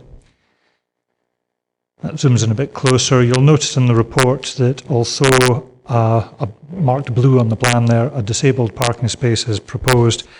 That's actually not part of this application, as it will be done under a road traffic order that's set out in paragraph 1.4. As far as the external alterations to the building are concerned, there's only two aspects, and it's a 3-storey category B listed building in a conservation area. On the front elevation, there's a Velux roof light, which you've got to be looking at it straight on before you can actually see it. It's hidden by a skew in other views. And it's already in place, unfortunately, but at least it is a conservation type roof light. And round to the rear is a proposed new fire door. The main part of the proposal, however, is nothing with the physical alterations. It's to do with the change of use of the building. It was last authorised use was as a shop, and you'll note that what's being proposed here is a gallery and café on the ground floor. And these are uses which are generally found in town centres. You'll notice there's a policy, General Policy 27, looks at non-retail uses in town centres. There is in the current Nithsdale local plan a 30% threshold, which this would bring it just round about to that 30% mark. So it is in accordance with policy. The upper floors would be used as offices, and there's a policy in the local plan which actually encourages the use of upper floors. The LDP has policies ED5 and ED7, which would actually remove that 30% requirement for the ground floor primary shop frontage anyway. And it would bring a prominent building back into use, which would assist the vitality and viability of the town centre. So you can, in the very centre of that slide, just sort of straight up from the tree, you can just about see where that roof light is, but it is tucked in behind the skew that's there. Round to the rear, that's the fire escape door that would be proposed. As you can see, it's a non-original door at the moment anyway. So there are no objections to it. As I say, it's before yourselves just because it's a council application, but the recommendation is to approve. Okay, thanks, David. Any questions for officers? Councillor Hislop, Councillor McKee. Chair, it's with regard to the criterion for 30%. Now, this one takes it to 30%. What is the defined area? Because just along from there's been a cafe open last year. Now, is that included in the defined area, or is it just the High Street? Because I think that one's in Old Union Street, or Old Union Street, go? Or part of Queensbury Street, I'm not sure. Mind you, David said the new local development plan abolishes this 30% anyway, but David? That's right. I mean, we've got to assess it under the terms of the existing development plan, but obviously a material consideration is the fact that that is likely to disappear. There is a defined area on the town boundary which actually says which areas are the primary shopping frontages. So they've been measured. In Andrew's report, you'll actually see that the Starbucks application last year was the one that brought it to, I can't remember, it was about 28%. So this is one that will actually bring it up to right on the threshold. But hopefully by the time we get any further applications, the LDP will be in place and that 30% will disappear. The reason for that is it's to reflect the changing nature of town centres where people are doing so much retail purchasing online that we want to have a vital town centre, even if it's not always going to be shops. Councillor McKee, then Councillor Grimm. Chair, just two things. We mump and moan about retrospective applications, and here we've got one for the council. I think that's a bit remiss of the council. Somebody needs an appropriate reminder. We're talking about the space upstairs being used as offices. We've spoken in the past about using upper floors in the town centre for housing, letting us flats and bringing people into the town centre for 24 hours a day. Is that being considered for this, or is there issues attached to that? David, I would presume it would be to support the downstairs and the activities on downstairs, but David? That's my understanding of it, that they're ancillary offices to the arts and gallery facility. Councillor Groom. Thank you, Chairman. This was the Chamber of Commerce's part of the grant application that we received from the Scottish Government. Does what we're asking meet with the criteria for the money that we were given for this building? David? Honestly don't know, I'm afraid, because I wasn't involved with that directly. Okay. Any other questions for the officer? In that case, we go to the recommendations. Councillor Dryborough. In that case, Chair, we'll just go with the recommendations that it says in the report. Councillor Geddes. I certainly support that, sir, but can we have another quick look at that slide? You know, the one in the frontage? Aye, yeah. That one? I mean, I think that if this scheme is implemented properly, as I'm sure it will do, that will add a significant amount of value, in my view, to that part of Dumfries Town Centre. And I agree entirely with Archie. go with Thanks for that. Any other views on the matter? In that case, can you confirm the decision, Paula, please? Committee is determined to approve the application unconditionally. Okay, we come to item 11, which is an appeal decision for information and noting only. Noted. Okay. Thank you very much for attendance today, ladies and gentlemen. No further business.